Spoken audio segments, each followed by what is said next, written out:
The following program is an MLWRadio.com production. Matt! Media Productions. You remembered them fondly, and then they were gone. And now you want to know. Woo, woo, woo! You know it! Who, what, where, when, why.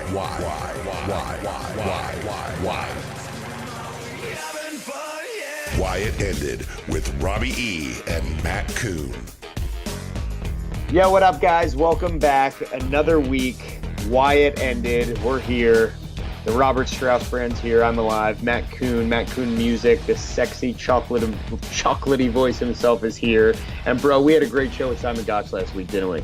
It was surprising to me because Simon's done a lot of podcasts, but we try to ask the questions that people don't ask, and I think we got a lot of answers, and people love the show. Robbie, it was our most downloaded show ever. Yeah, and we appreciate that, guys out there that are listening and helping us spread the word. But yeah, I feel like, we have had guys on that have done other interviews before, and whenever they are on our show, they're always willing to open up more. It's like there's something like in the voice waves or airwaves when they're speaking to us, and we just get inside their head and they just want to let everything out. What are you doing to them, Matt? Well, I just think we're better. That's all I'm saying. I just think, we're the best. Absolutely. And if you want to be part of the best, make sure to follow us on Twitter. You can follow us at Why It Ended and pick up one of our t-shirts. Our t-shirts are available at PWTs, ProWrestlingTees.com/Why It Ended. And also we have an Instagram as well, right, Robbie? Yes, we do, at Why It Ended. And then, of course, whereitended.com is our YouTube channel. So definitely subscribe to that because we're regularly adding little snippets from our past shows and future shows on that. So that's definitely something that you want to check out. This is probably going to be our most downloaded show because he has told me that all questions are on the table. Today, we are doing the complete history of Marty Jannetty. What do you think about that topic, Robbie? Well, when me and you first decided we were going to do this podcast, one of our big things was that we wanted to keep all our interviews, under an hour, a little bit over an hour to not take a lot of people's time and, less is more kind of thing. But for Marty Jannetty, I don't think there's a way to get it all in an hour. So this is going to be a long one, and I'm actually really excited about it because I know there's just so much information we're going to pack into it. So guys, sit tight, get a drink, relax, and you are going to enjoy this. Hello, all our friends who are listening to Why It Ended with Robbie E. We're going to get right into the Marty Jannetty interview. But as we just said, the Simon Gotch interview was our most downloaded show. Every week we seem to have our most downloaded show. And you can advertise to the tens of thousands of listeners who listen to Why It Ended every week. All you have to do is email us at whyitendedmail@gmail.com and you can have your product or service advertised to tens of thousands of listeners, wrestling fans, and that male demographic between the age of 25 and 44 that everybody wants. So go ahead and email us at whyitendedmail@gmail.com. And a special thank you to our two sponsors this week, Nick's Rockin' Wrestling Podcast and the Wrestling Podcast About Wrestling. Make sure to email us and you can have your product heard on our show. All right, ladies and gentlemen, all our listeners, we have had one request probably above all others, and today we are very lucky to have him. Today we have Mr. Marty Jannetty. Marty, how are you doing today? I am doing great, rocking and rolling, strutting, scrolling, slamming and jamming, moving and grooving, like I always do about this time. Hey man, thanks a lot for doing this. We really appreciate it, bro. I love it, bro, especially getting to hang out with you guys. Yeah, definitely. Hey man, let me ask you this: when you were growing up, were you a fan of wrestling? Probably as much as any other kid, and there was an on and off period. Picked back up again around the teen years, and I guess Tommy Wild Fire Rich was coming around, and a crazy man named Buzz Sawyer, and they were lighting up the Georgia Championship area, and so we started paying attention again. This was like late '70s. Right at 80. We got back into it, but I wrestled in high school and college and did pretty well in it. Back in 1980, which was the last year of my junior college anyway, wrestling. Went to nationals a couple of years, did pretty good in that.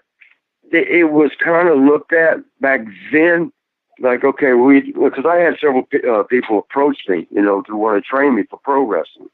It was like, yeah, I like it. I'm entertained with it. He didn't say this out loud, just like we wouldn't want to hear that from somebody today.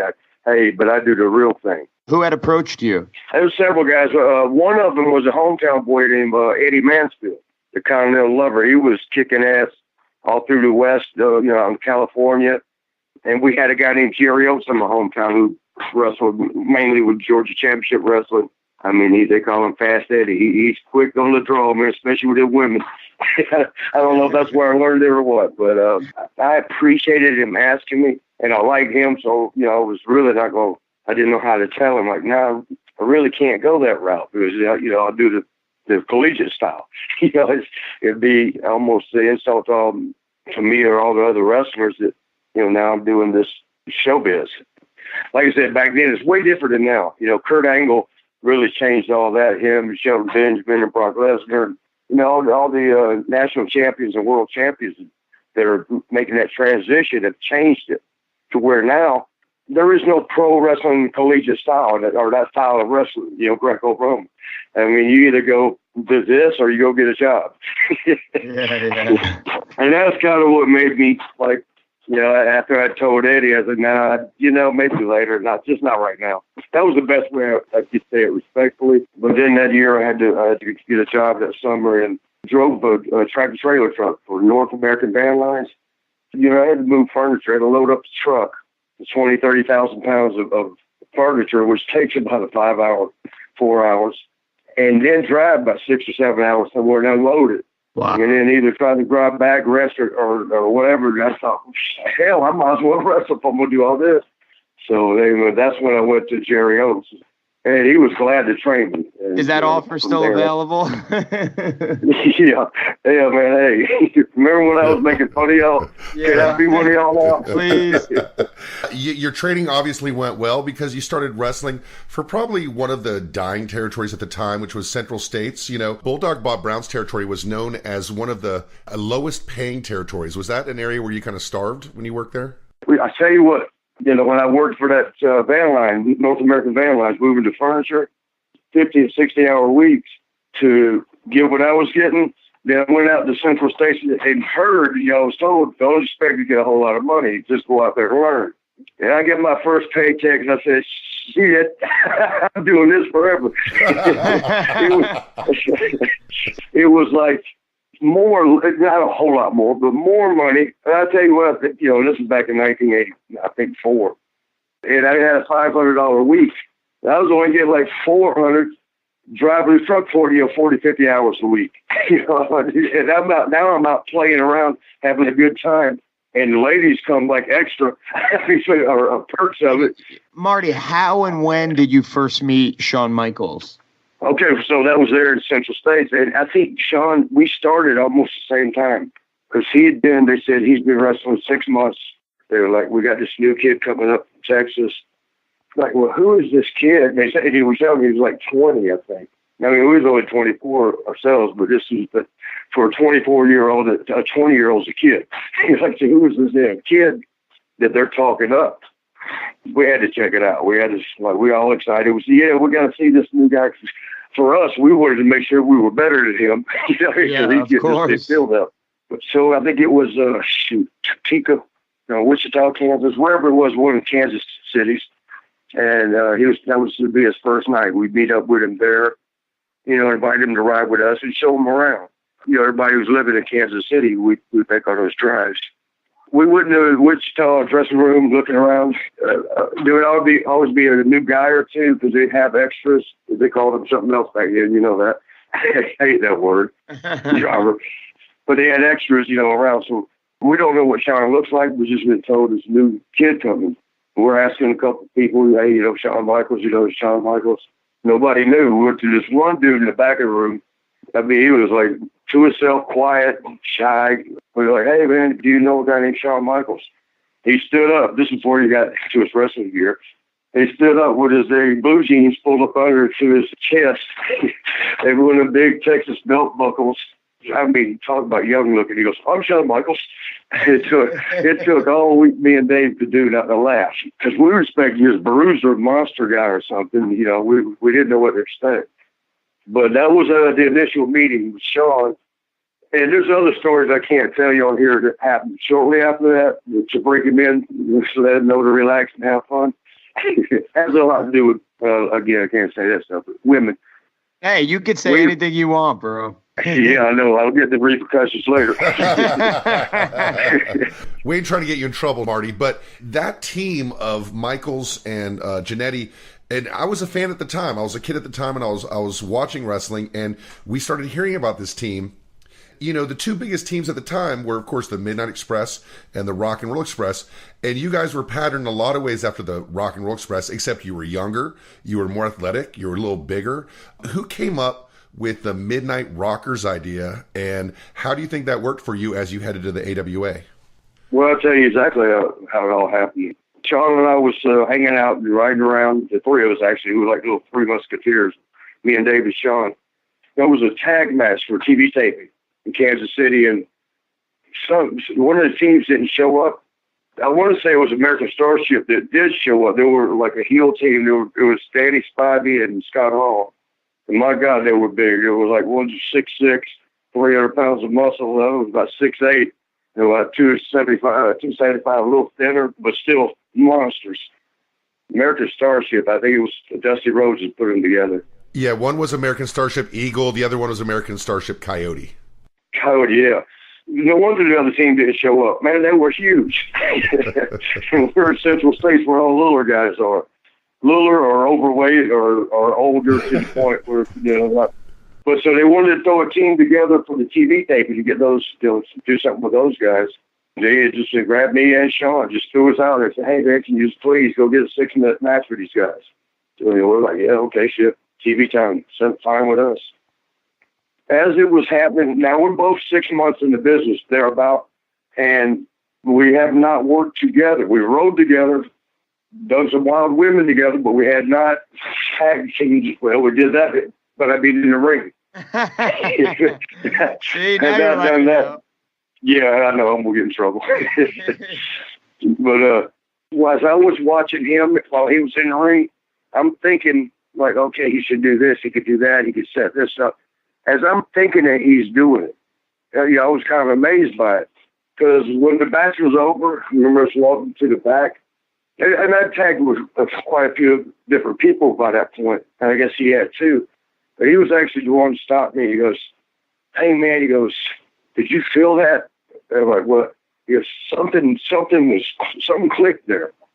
He goes, every time, and just now he's telling me what I just experienced too. He said, I'd watch you and think of what you should do in that situation, where you could go with it, how you could set it the next, and then you would do it as I was thinking.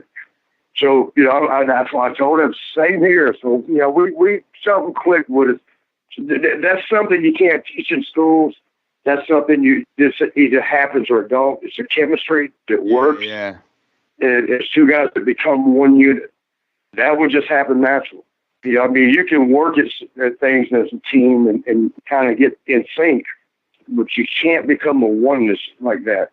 You guys got your fame in AWA, and you even actually made AWA more popular, and you were super young at the time. What was it like for you guys, like as far as partying and girls and being rock stars? I got to tell you the way the whole thing started. So I don't know, maybe maybe a year later it was. I get called up to go to WA, which was now I'm going up to national exposure because they had ESPN TV. I'm all for it. It's funny when you go to leave the territory, that's when, a guy go come up and goes, hey, I can guarantee you this. I was like, why couldn't you do that the whole time I've been here? Yeah, exactly. Wait till now you can do it. No, I'm going up there. I mean, and it really wasn't the money. I enjoyed my time there, but hey, you're working in 4 or 5 states. What was it, Matt? It was Iowa, Nebraska, and sometimes Rogers, Arkansas. Why would you want to stay there when you're about to go somewhere that's got the whole country and you're on national TV? And so it wasn't that I didn't like Geiger or Bulldog or Harley. I loved those guys. But it was just time to fly to Koon. We got up there and I was there doing pretty good on doing singles. And, you know, you had mentioned about us, you know, being similar to Rock and Roll Express. Greg Gagne, who was looking for his, you know, his father owned it, Bird, he'd come to me and he asked me once, he says, hey, we want to make you a tag team. We want to make you guys, you know, like a rock band type of tag team. He goes, do you know anybody that you have met that you would get along with tagging, that you could do that with? And that's when I mentioned Shawn Michaels. I said, well, I've tagged real well with Shawn Michaels. And, you know, we got along so well, you know, from the partying. So, you know, the whole thing was like, yeah, this guy named Shawn Michaels. And they said, yeah, we've heard of him. He's down there in Texas. And they're like, yeah, okay. So they flew him in. They called him up. And they put us together. They told us we would make a tag team, which I would be flashy, you know, be high energy. That's where it all started. Right there. I was at the time wearing in animal prints like zebra, you know, the black and white animal print. Sure, yeah. They had on leggings and just like wristband things and one little waist belt. So like that was just my thing for you know, being, that was just on my own. It wasn't a team thing, but you know, they suggested, hey, y'all both do that. Why don't y'all both wear that outfit? Because I guess, you know, they thought it was cool. But just there alone is the similarities start. You know, because Rock and Roll Express had the leggings. I learned from day one of Shawn coming up to Vegas, you know, that's the first day Shawn's going to start up. He started at TV. You know, we talked on the phone. He's like, well, bring my outfit. Bring me. You got enough to bring me an outfit. It's funny. You remember Mr. Perfect, Kurt Hennig? Absolutely. Well, of course. Yeah, everybody. Kurt and I were pretty good buddies. You know, Scott Hall. You know, Shawn was coming in later to be a part of, you know, that little crew that we always would stay tight forever. We were waiting on Shawn to come in. You know, everybody wants to meet him. He's going to be my partner and tag team. So really, Kurt Hennig and Scott Hall were already a tag team, and I think they may have been the champs at the time. So, you know, they're wanting to scout this new team, like see what they're all about, you know, me and this partner of mine. But the foreshadowing that happened to say, Kurt and I are playing the slots, just waiting for a couple hours for Shawn's flight to get in. And the lady that ran the casino, the Showboat, she was like a big fan of it all as long as we had that casino.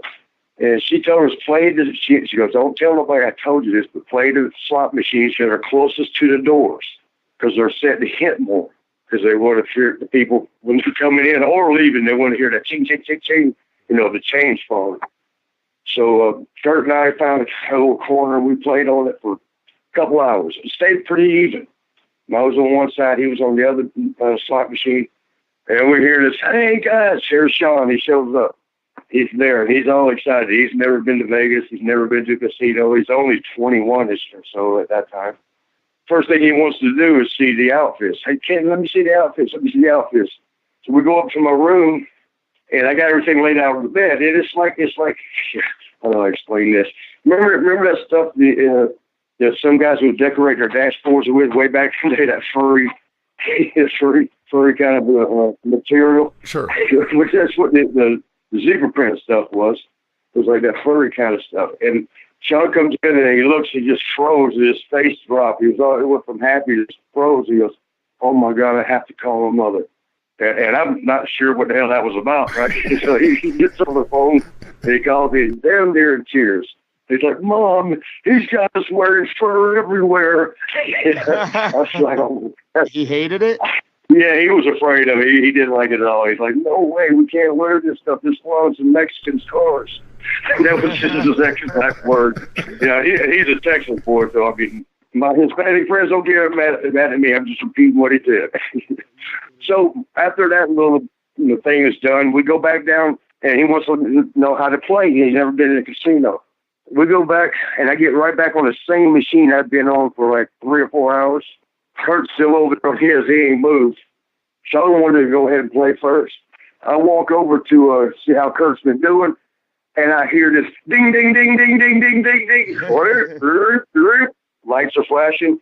That son of a bitch had 777 on his first floor. And it was a machine. That's what Kurt Hennig kept telling him, you got to give Marty some of that. He set it up for you. He's been playing that all day. Kurt even looked at me and goes, well, you see what your future's going to be like. Is that really the perfect analogy for Shawn Michaels and Marty Jannetty? That Shawn walks in and you've been playing the machine all day next to Kurt Hennig, and he hits the jackpot, and you're just standing there. And I didn't know that was the foreshadowing of my whole damn career with him. Did you end up getting any money, Marty? Did he give you anything? Well, he offered, but I wasn't going to take it. I mean, I didn't care. It was all, it was fun. It was amazing that I played the damn thing for a couple hours. When he comes in, one full bam. and then later I figured it out. Later on down, some years later, I'm like, yeah, remember that first day he came into Vegas? Yeah, boy. Barbershop will set him up forever. That was big foreshadowing, but you definitely got your looks together, and you also got your moves together. And anybody who watches wrestling now is aware of the Young Bucks. Yeah. And the Young Bucks do these synchronized moves. The Hardys did a lot of synchronized moves. And when you broke in, the Rock and Roll Express had, double drop kick, and you saw a little stuff with the Bulldogs, but you guys started doing these tandem moves that everybody does now. You did the kip ups, you did the rollovers, you did the super kicks, you did the elbow drops in tandem. Who came up with that style? Because in a lot of ways, it revolutionized tag team wrestling. Well, what we would do before certainly TVs, but even like house shows, when we get there, you have to be there an hour early. That's like the most boring hour there is in the business to me. It's just sitting there waiting. So we would pass that time by going out to the ring. And then we sit out there and hit the ropes and grab each other like, what if he did this? What if we did that? We would try to come up with new stuff that's not been done. I mean, hell, it was like, okay, everybody does farm drags and slams and hip tosses, and let's do something, that hasn't been done. And that was our thing. We tried to come up each time we got out to the ring by ourselves before a show, we'd come up with something to try that night. If it worked good, we'd keep it. If it didn't, we'd shit can it. And did a lot of guys do that, or just you two? Like, did a lot of guys come to the ring and better themselves? Back then, there was nobody else. They would be wondering why we were doing it. What are y'all doing out there, man? What the hell's wrong with you? Why don't y'all want so fast? I'm not sure if you watched a lot of old AWA, Robbie, but they don't really, besides the Rockers, not a lot of guys look like they got a lot of extra ring work. One time, Bernie even said to us, I got Jesus Christ, you guys. I've got all the misfits of wrestling. And I guess he had that list. But I guess he was like, he either had the young punks like Shawn and I, because we were always ripping. When we get frustrated with the company, or Greg and Vern, we'd start ripping the hell out of everything. And then there was a lot of guys like Colonel the Beers, and Snooker was still good, of course, but he was in his mid-40s or later. For us, us being mid-20s, and the guys being 40s. Now I look at 40s like, damn, that's young. You guys were flashy. You guys were decent young workers. And you got in a really interesting feud with two guys very different from you guys, Buddy Rose and Doug Summers. And a lot of people remember that feud and certain matches of that feud of being really the one that kind of toughened you guys up and made you ready for the next level. Anyway, with Buddy Rose and Doug Summers, we had advanced before them. That's not as much as you're going to learn. Working 300 times a year. I mean, just when you're a rookie kind of thing. When I give seminars now, I like to ask the people what their experience is. I like to tell you, 5 years. I got 7 years. Because first of all, when you do tell your experience, don't say the years. Say how many matches you had. Because there's a lot of people been wrestling for 7 years, but had about a dozen matches. Yeah, exactly. That's not very much experience at all. And when you tell a veteran who's going to shape, going to structure a match, I got 7 years experience. He's thinking, okay, I can do a lot with this kid. But you didn't tell me, but I only wrestle like once a year. That's how so many of the guys are now everywhere around. That's why, I completely agree. You have to ask that. I'm sure back in the day it was different.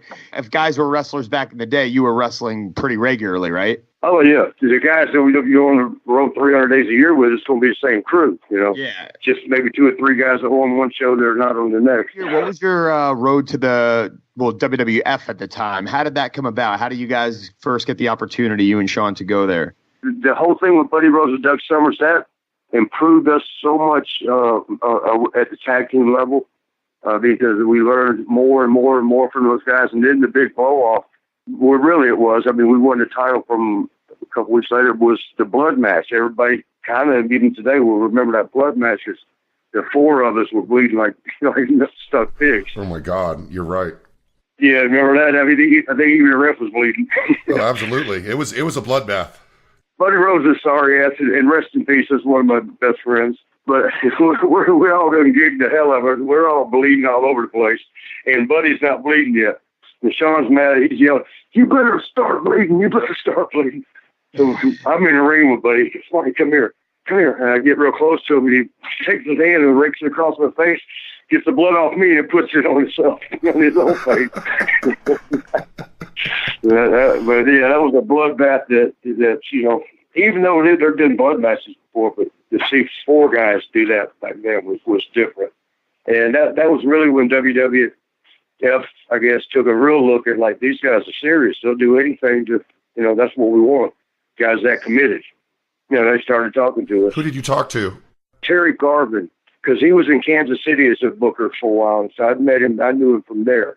He reached out to you, not Shawn. They reached out to you. But I mean, Shawn was real standoffish to people he didn't know back then, and he didn't know Terry too much. But yeah, Terry called me and said, "Hey, Pat Patterson saw y'all's match. He's interested in you guys." And, we was ready. I mean, when we went up to the AWA, it was like the big yay, because now we're going to nationwide and national TV exposure. And, I'm thrilled to death. And the arenas were full. Denver auditorium, I think it was McNichols Arena, was always sold out. Were full. Then, and it was one of the last ones that stopped. But then the Road Warriors were main eventing with the Freebirds. Everybody wanted to see that. Shortly after I got there, the Road Warriors left. And I think they went back down to WCW or NWA at the time. But when they left, next time around, the houses dropped in half. Now they were half full. Then the Freebirds said, "To hell with it." They left, and now the houses dropped another. So they're down to a quarter of what they were when I first got there. It was like, oh shit. Didn't really ever recover. I mean, we had some good, turnouts, but never back to the sellouts. So the time, Terry Garvin told me, man, Hulkamania stuff was running wild. They were selling out everywhere, day after day after day after day, all major cities. So, when they called, we're like, we're ready. We're on a sinking ship. Let's go. And, I enjoyed my time with AWA. It was time to go. Just like with Kansas City, it was time to go. And you guys had some hype. You guys had a reputation as some, partiers, but also you guys were the last gasp of that AWA. But you get fired almost immediately. No, it wasn't immediate. It was day one. Yeah, because there's a story, that we've heard Shawn Michaels talk about. We've never heard it from you, involving Jesse Barr. Yeah, and now you hear it told correctly. I want to hear it from you, Marty Jannetty. Yeah, I was there, and I know exactly what happened. And also, it's funny that I read Shawn's book, and this was after we met up, and he turned Christian and everything. He's a much better person now that once he found God.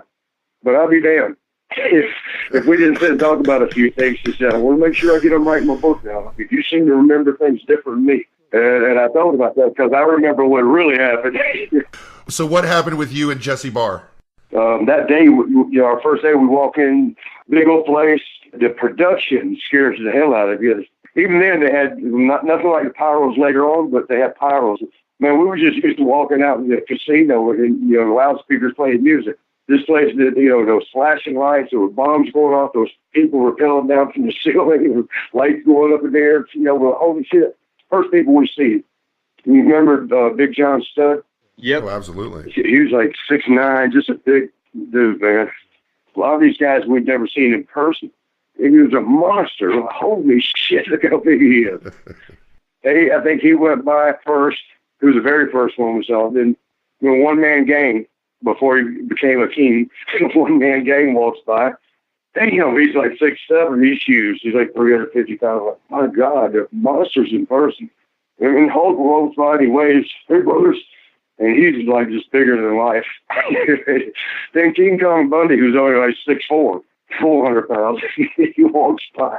And I looked at Shawn and said, "Man, we're both 5'11" and 6 foot tall, 230. Just get the hell out of here. This ain't going to work. Shawn actually had to grab us. No, we're over here. Let's just try it.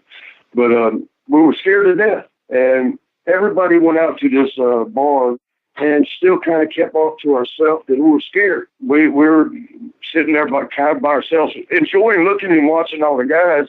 We're like, hey, they do all the same stuff we do. You know, they're all business at the building. You look at them, they're doing the same thing we do afterwards. So it was enjoying that. But Terry Garvin, you know, that's the one that got us in there and was kind of looking out for us. He come over and he goes, guys, you got to go mingle. They're going to think you're stuck up and you think you're better than them. Y'all came in with a big hype. Go mingle with them. So we're like, oh, shit. Okay, it sounded right. And, you know, I guess it was right. We went through this little section. Jesse Barr was at, Jimmy Powers, Davey Boy.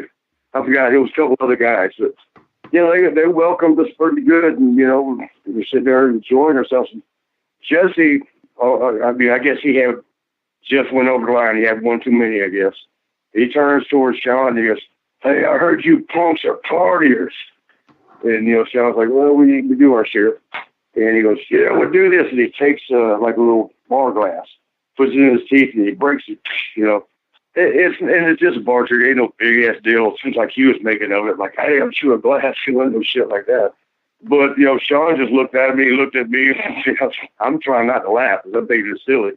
But then again, you don't want to upset nobody, especially Jesse. Jesse's not anybody. Wait, he broke a glass with his teeth? Yeah, you put it. All you do is you put it in your teeth and you pull it down on the stem part, and it'll break. It won't, you know. But it looks like you're chewing glass. It looks like you're breaking it. It's no bar trick, you know. So, but he did it, and Shawn just kind of waved it off. And at that point, Shawn like always checked with me, like, "What do we do? What do we do?" Because he was, I guess, still learning from me. He forgot that years later. But Jesse, you know, he took another. Come on, punk! I thought you could party. Come on. He does another one. Shawn just like don't know what to do. Jesse gives him like a little shove in the chest. Come on, punk! You said you could party. And as he's getting another glass to bite, Shawn says, "Well, I can't do that, but I can do this." And he picks up like a little champagne glass, so the ones that are longer, bangs it over his head, breaks it over his head. Well, that was it. And Jesse's like, hell yeah. And he's hugging up on Shawn. He's hugging me, and then he's bragging to everybody. These guys are great. These guys are great. That was the initial start of the downfall. Because now I'm thinking everything's fine. At the end of the night, this one girl had kept flirting around with me. You know, I didn't know who belongs to who.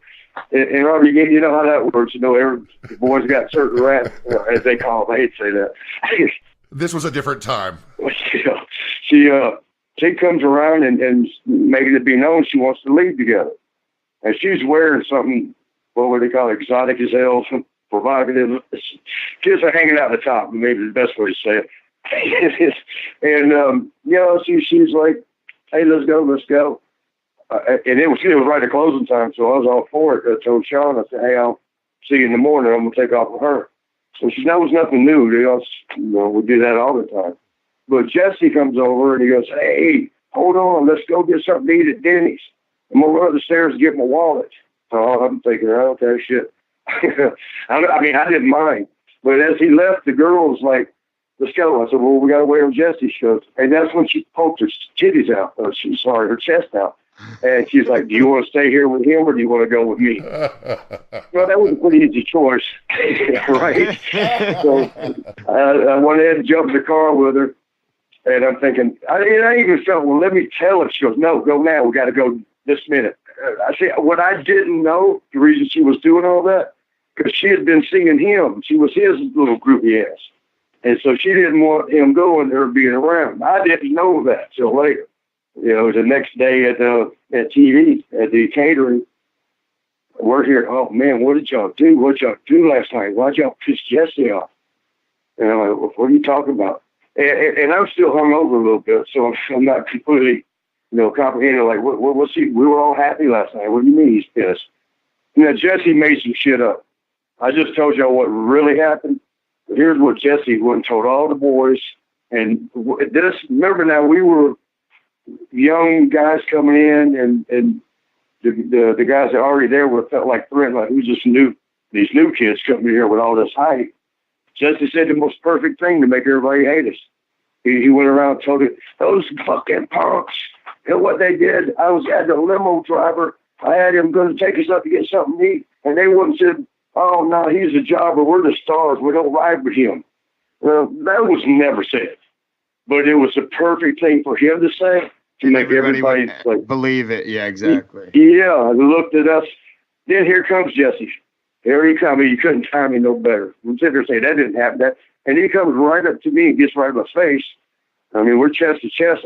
But I'm sitting there thinking, what the fuck? What do I do? I don't even want to put my hands on him because I'm the new kid. And it's in the lunch. Everybody in there. Harley was standing there, sitting right over there. All the guys were sitting around eating. Everything froze. You could hear, like, one guy put his fork down. I think a honky tonk man put his fork down. He didn't want anything in his hand. He wanted to see all this, Yeah, you know what you did, punk. I was like, what are you talking about? We had a good time last night. What are you mad about? He goes, oh, no, you know what you did, punk, saying I'm a jobber. You were the star. And I was like, man, that's bullshit. Why are you saying this shit? And he points over to Shawn. He goes, and that one, throwing glasses at the bartender, breaking it up and getting us kicked out of the hotel, which didn't happen either. And what made it the worst of all was that day, our first day in, if you remember, Hacksaw Jim Duggan and the Sheik got stopped on the Jersey Turnpike together, and they had some drugs and whatever the heck. Vince had his first meeting.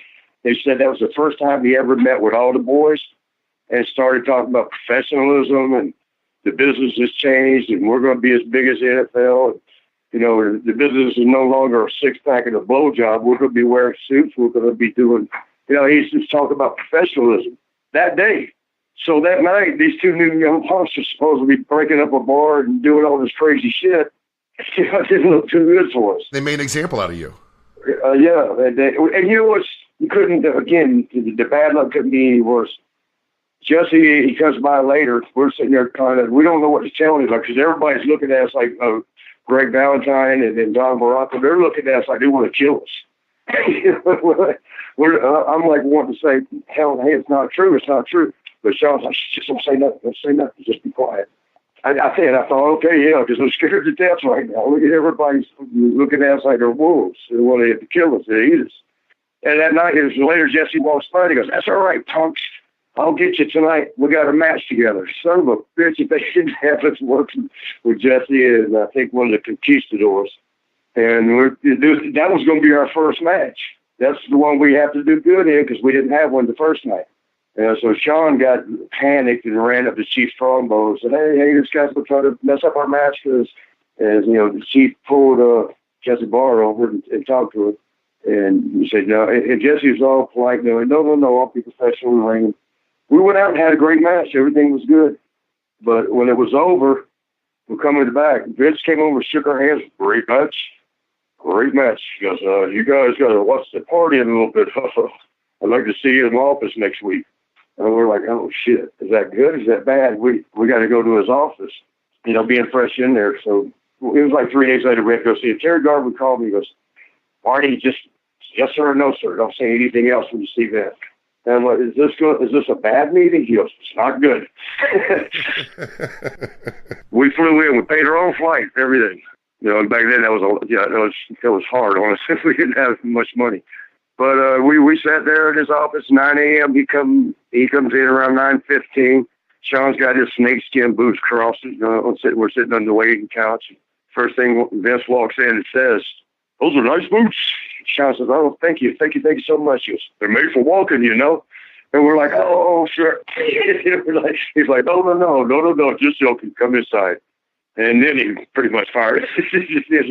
But what he said, he told us, he goes, you guys, I just had a thing on professionalism. And then we told him what happened. Told him exactly how everything went down.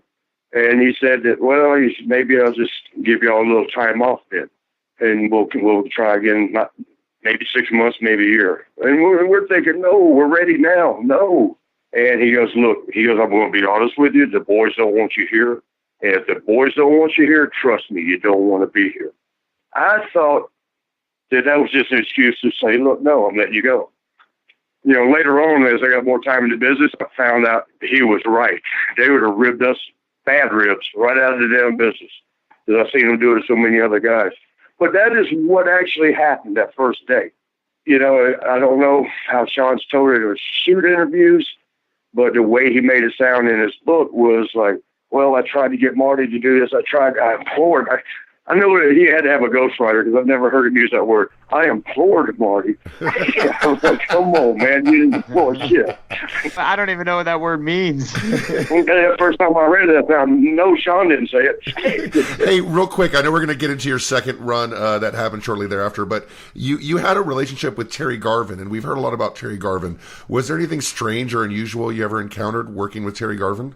No, he loved the rib. I know that. I think that's why we got along so good. He may have had certain ways that aren't standard, and I'm not going to get into that because that's his personal life. I mean, you guys were young, good-looking guys. He never hit on you or anything like that? Not me. I'm not going to say who he might have. Well, actually, I'll take that back. Yeah, he never hit on either one of us. But he might have. I dreamt one time. But I dreamt he was trying to set up another office guy with Shawn. But that was a dream. But yeah, the Terry's little boy, man, I would never talk bad about him. It's, just hell, everybody knows things. If I sit there and say no, then it makes me a liar. Sure. But I'm not going to go all out either. I mean, whatever he did, that was his thing. Didn't bother me. Didn't long, and he never approached me. At one point, I thought, I know I ain't good looking, but damn, if he's hitting on all these guys and not hitting on me, that must be one dog-ass ugly person. I've said the same thing. Hey, I got to tell you what Jimmy Powers told me once. You remember Jimmy Powers? Of course. Oh, yeah, absolutely. Yeah, he lived in Jersey. I did a lot of indies with him. I hope nobody gets mad at me when I say that. Like Pat don't care. Pat Patterson is pretty open about, things. And Jimmy just don't give a damn, so he won't mind. But I'll never forget the time him and I are real close friends, best buddies almost. He was sitting, we were riding one time. He goes, "God damn it, Marty. There was this one time, I'm just going to be honest with you." Okay, go ahead. That'd be nice. That'd make my day. Yeah, be honest with me. And he's like, Pat had told me one time, just come to the hotel. I'll pay you some money. You ain't got to do nothing but lay there. I'll do the rest. And Jimmy says, I just couldn't do it, Marty. I said, well, that's good. You can't. He goes, son of a bitch, if I had to do that over. He said, everybody's getting the push but me. I wish I had that opportunity again. You know he wouldn't do it, though. He was just talking to Carl. Damn it. So I was just laid there. Well, Marty, when you guys were gone, now this time, so were you? Thanks for getting me out of there. Thanks for saving me. I was in a bad area. I'm helping you, bro. When you, so that was the first time that you guys got fired. How long did it actually last until you were brought back? Right about a year. What did you guys do for that year? Oh my God! When it first happened, we were heartbroken. We would take flights back to Minneapolis, and then we thought, don't you just know the Gagnes are laughing and you're going to rub this shit in our face? Because we left them, right? I told Shawn, let's don't. He goes, no, let's just call them. No. No. You go, hey, we're leaving y'all to go. It's like telling your old girlfriend, I'm going with this real good looking girl. Yeah. And then she dumps you to come back. No. But he did it anyway. And they did just what I said. They laughed at his face. Boy, we went through a year. We went down to Alabama because they wanted us there. It was called Continental Wrestling. It was the Fullers, Ron and Robert Fuller's territory. When I say territory, it's basically Alabama. we were there for maybe 2 months before Shawn did something boneheaded again. He actually, now in his book, he actually did say that I stood up for him because he wanted to quit for something that he had done wrong. Instead of taking the punishment, he was, babying it, saying, no, hell, we'll just quit. And he told me, I said, you want to quit? I said, I'm with you, bro. We're in this together. We're ride or die. And he was like, yeah, okay. And so we quit there. Then, what do you say? Jerry Jarrett got in touch with us to come to Tennessee, which that ended up being a lot of fun. But man, we were making less money there. than when I first started in Kansas City. Wow. I mean, we were making shit, and it was horrible. But, you know, and Robbie, it's something about the business you may have already learned too, is some of the worst circumstances in the business end up being some of the times you remember forever for fun. Yeah, for sure. I don't know if it's like, well, you just don't give a shit. So when you don't give a shit, everything's fine. Nothing bothers you. I mean, we were, it was me and Shawn and the Nasty Boys, the four of us splitting our money to live in this one-bedroom, small-ass apartment. There we are on TV and supposed to be these wrestling stars. There's four of us piled up in the house. And every time Kurt Hennig, because AWA would send some of their guys down every once in a while to work the territory for a day or two or three. And every time like Kurt Hennig would come in, or a couple of the guys from up there would come in, they'd stay with us. We ended up calling the place a home for wayward wrestlers.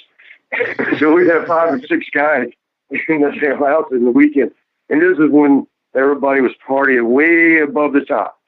So you can imagine what was going on there. The neighbors didn't even care about all the noise he's making because of the sight they would see. Girls are going out naked through the windows to get away from the Nasty Boys, and then the other girls are coming in bikinis.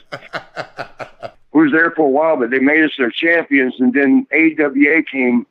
They had the what was it called, the original Rock and Roll Express, which was Randy Rose and Bobby. Yeah, the original Midnights, Dennis Condrey and Randy Rose. Yeah. And I just saw Randy the other day. It was cool. And we talked about this very thing. So they came down as the champions, AWA's champions. And for whatever reason, the AWA decided to put the belts on us. And we're not even working their territory. I mean, we're working Tennessee. Well, things were kind of falling apart for the AWA at that point, right? Yeah, they were grabbing straws, man. They didn't know what the hell they were doing. And I guess that was their way. I was like, let's get the Rockers back, or Midnight Rockers, as we call it. And, we started doing more stuff out there. We had both belts. We had Tennessee's belts and AWA belts. We had 2 different territories belts at the same time.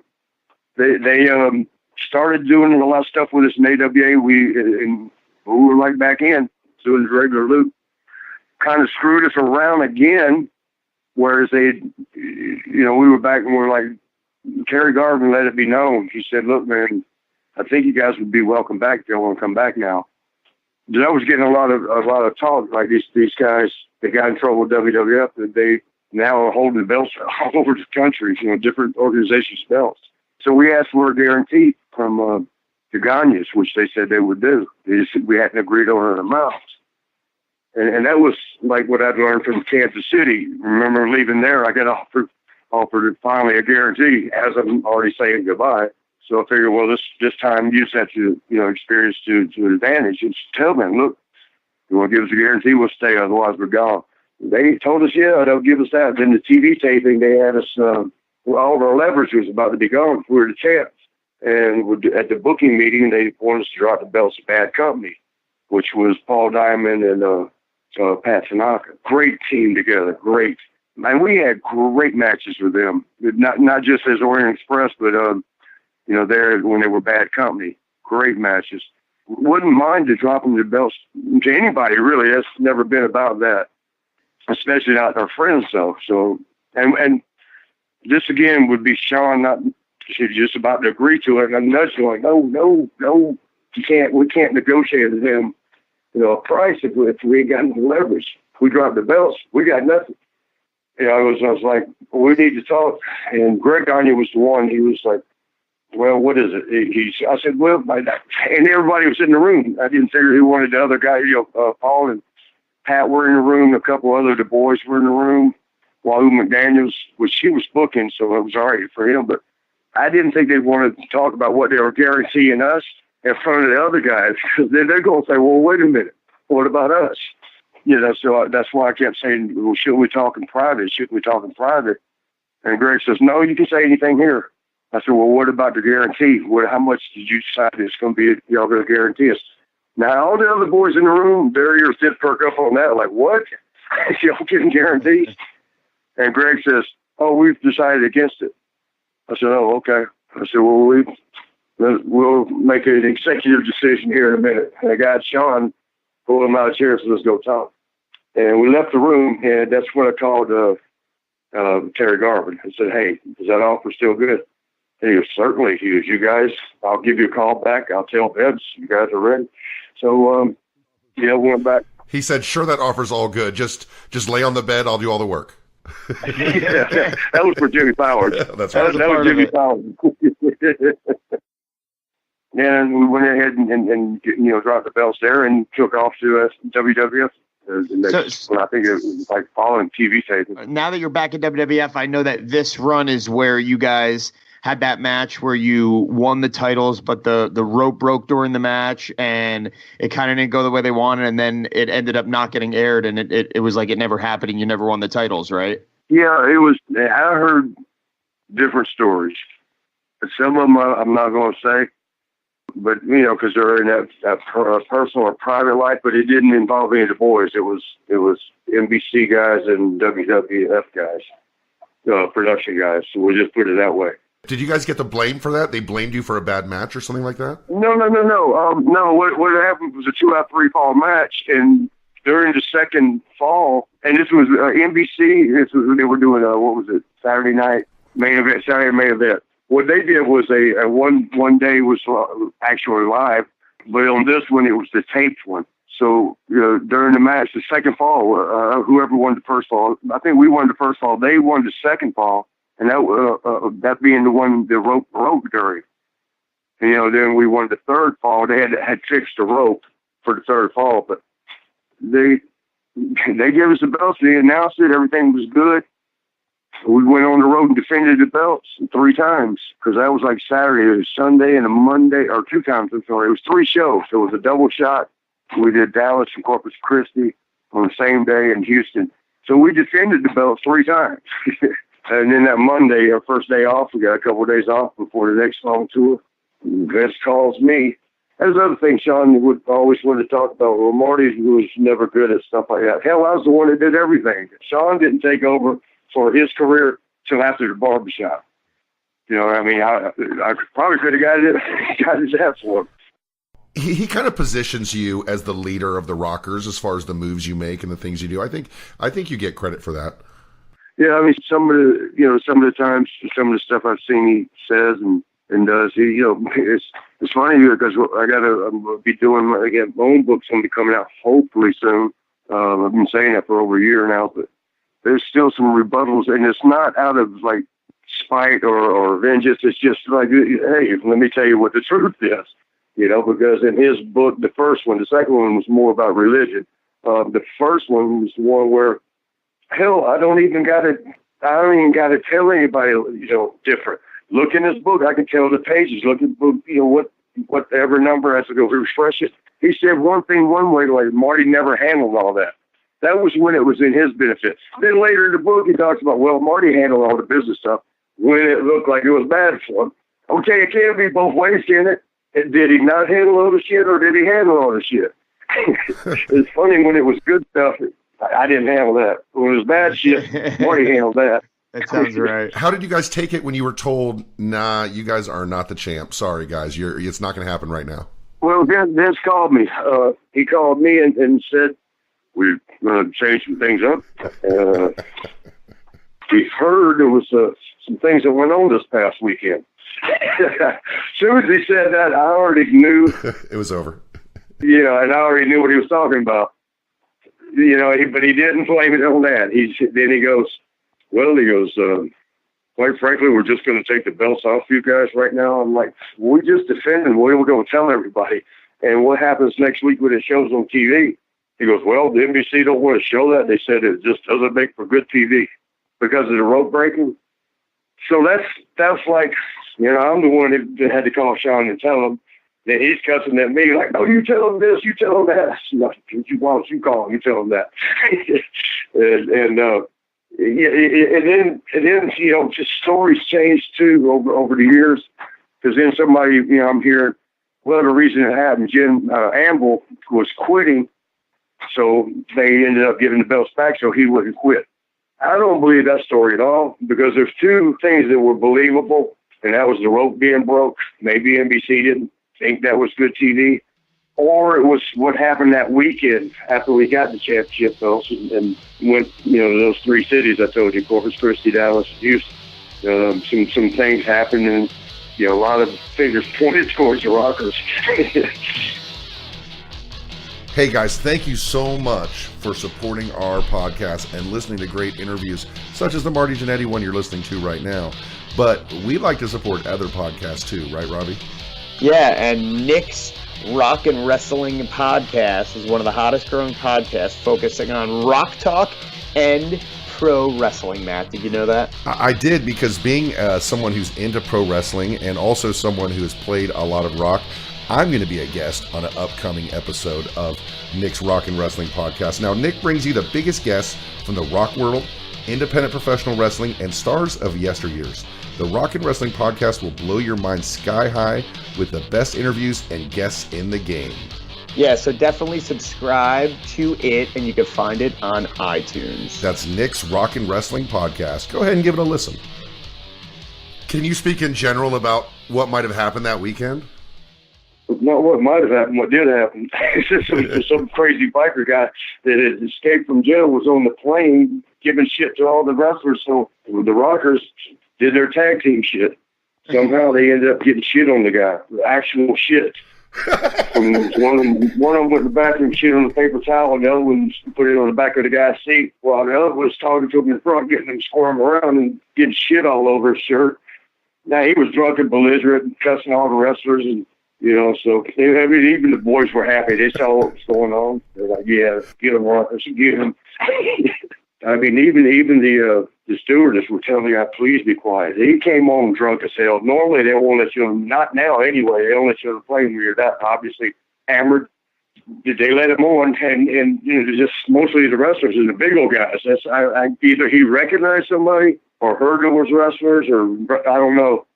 But, it was a bunch of big boys on the Hercules. He sat right next to Hercules, and that's when he said, oh, well, shit, I know, fuck your wrestlers. I miss him. That's where his seat was. Like, everybody knew, too, if the plane is more than half empty, you can move around, sit anywhere you want. It's open. But, he plopped right down where his seat number was. And Herc kept quiet, didn't say a word.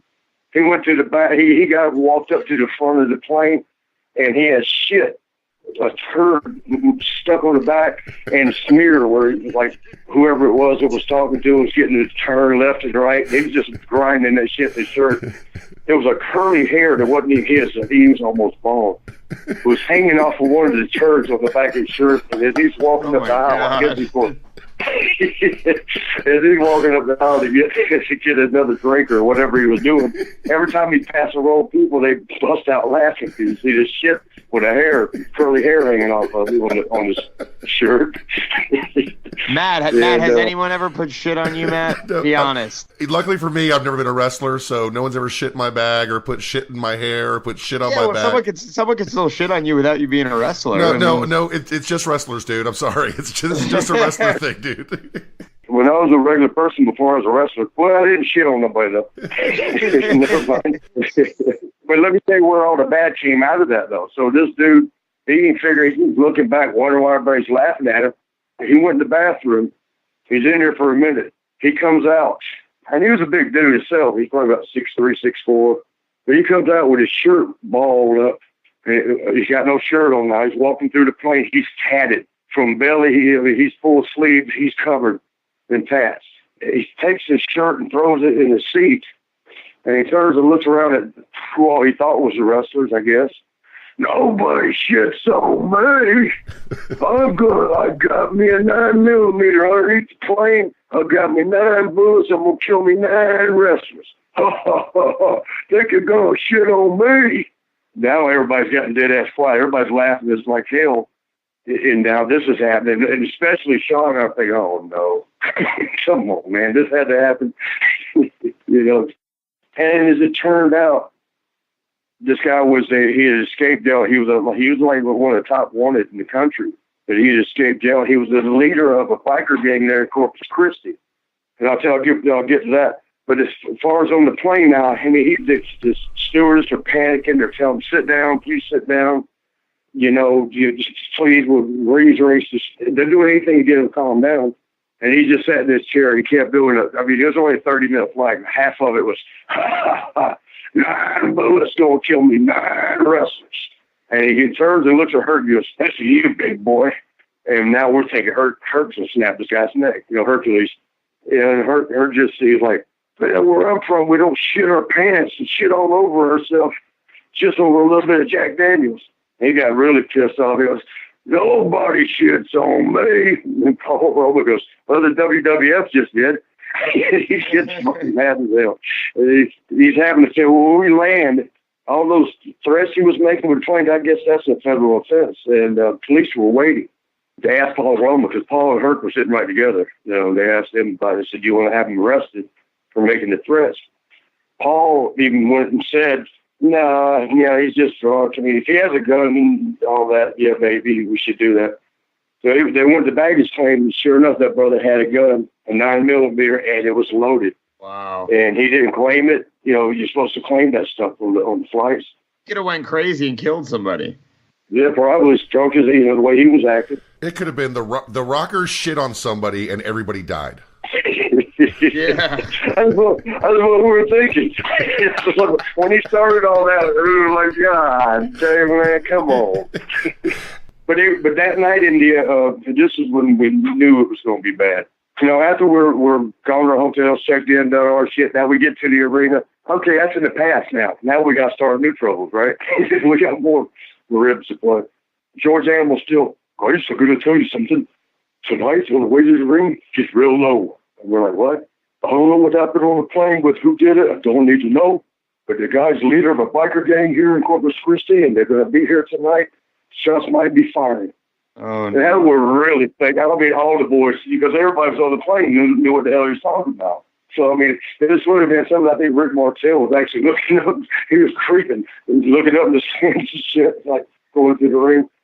So, when I got back to Vince, that wasn't going to be good. Man, nothing ended up happening there, but so I asked the question. Now, did they really take the belts back because Amble said he was going to quit, but he stayed? They took the belts back, or was it that plane ride? If it's no Rockers again, or the belt rope breaking during that second fall. Wouldn't you take one of those last two? I would take one of those for I believe it had anything to do with Amble. It certainly makes sense. And, Marty, earlier today we were talking, and I asked you if anything was off limits, and you said no. This is something I've never heard from your perspective before, and it's something that everybody talks about with Marty Jannetty. And, of course, I'm talking about Chuck Austin.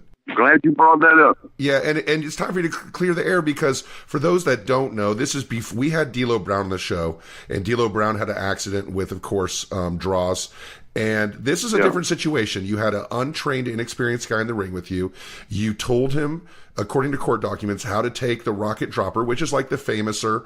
Yeah. And he swears under oath that you told him to do a front roll. And, of course, that sounds ridiculous to me. He ends up breaking his C4, C5, C6 vertebrae.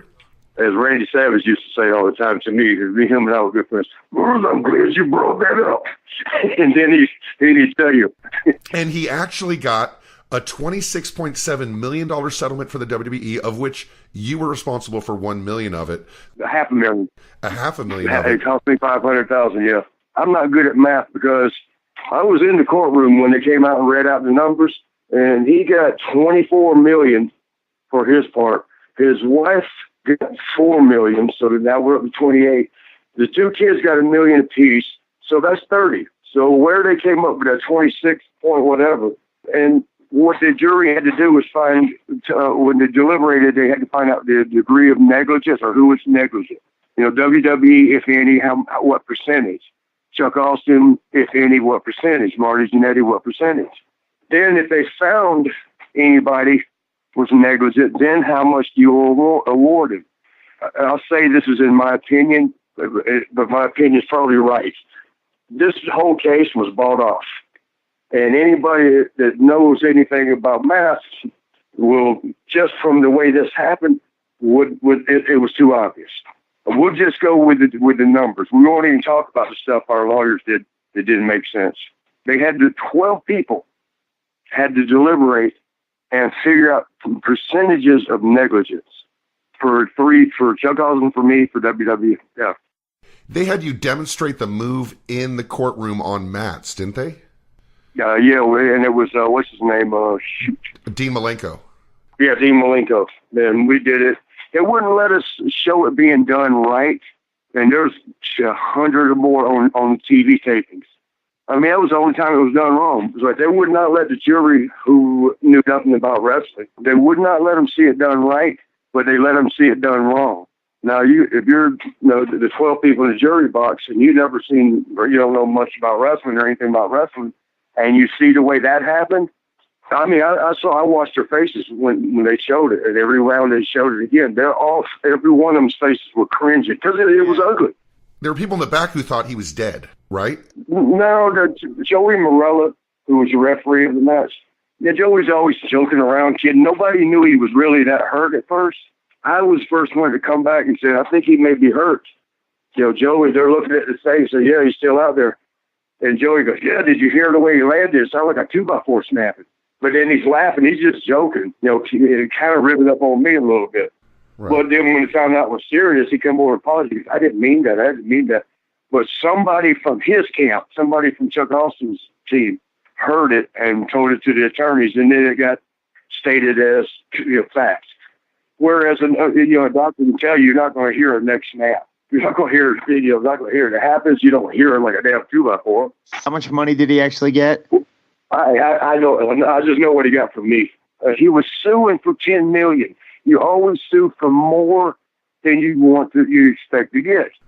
Right. It's really rare to get 3 times the amount of money than you ask for. Yeah, it's very rare. And we figured a couple of days of deliberation to figure out all those numbers between 12 people. But you sit around until 5 o'clock. You sit around and wait, and 5 o'clock you can leave and come back next morning and you wait.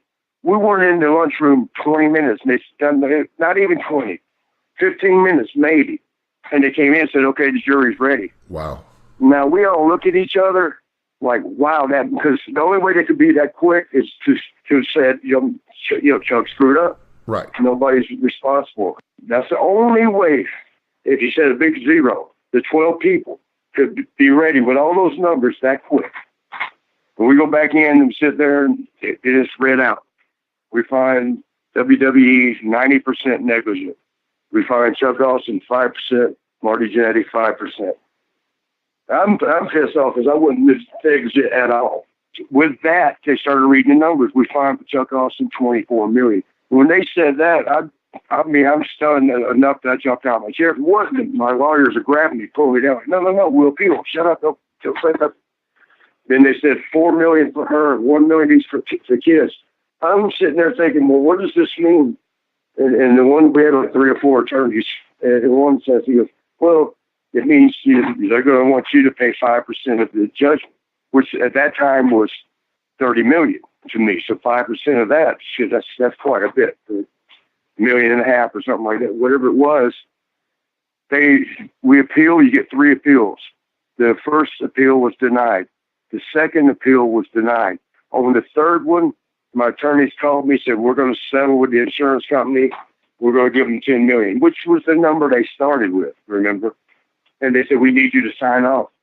I said, that means I'm responsible for 5% of that $10 million? And they're like, well, yeah. I said, I ain't signing shit. I ain't signing nothing on that. And they're like, I said, I'm not responsible for that shit that y'all just did in court. And they said, well, the only problem with that is you'll have to go through trial yourself without WWF's insurance company this time. And you may lose again.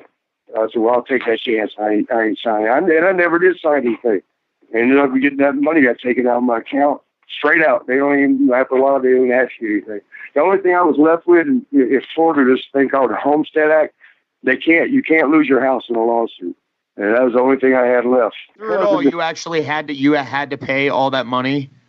It was like I had no choice. I refused to do it. I didn't even sign the papers that they asked me to sign. They called me and told me I needed to sign something. I told them I wasn't going to.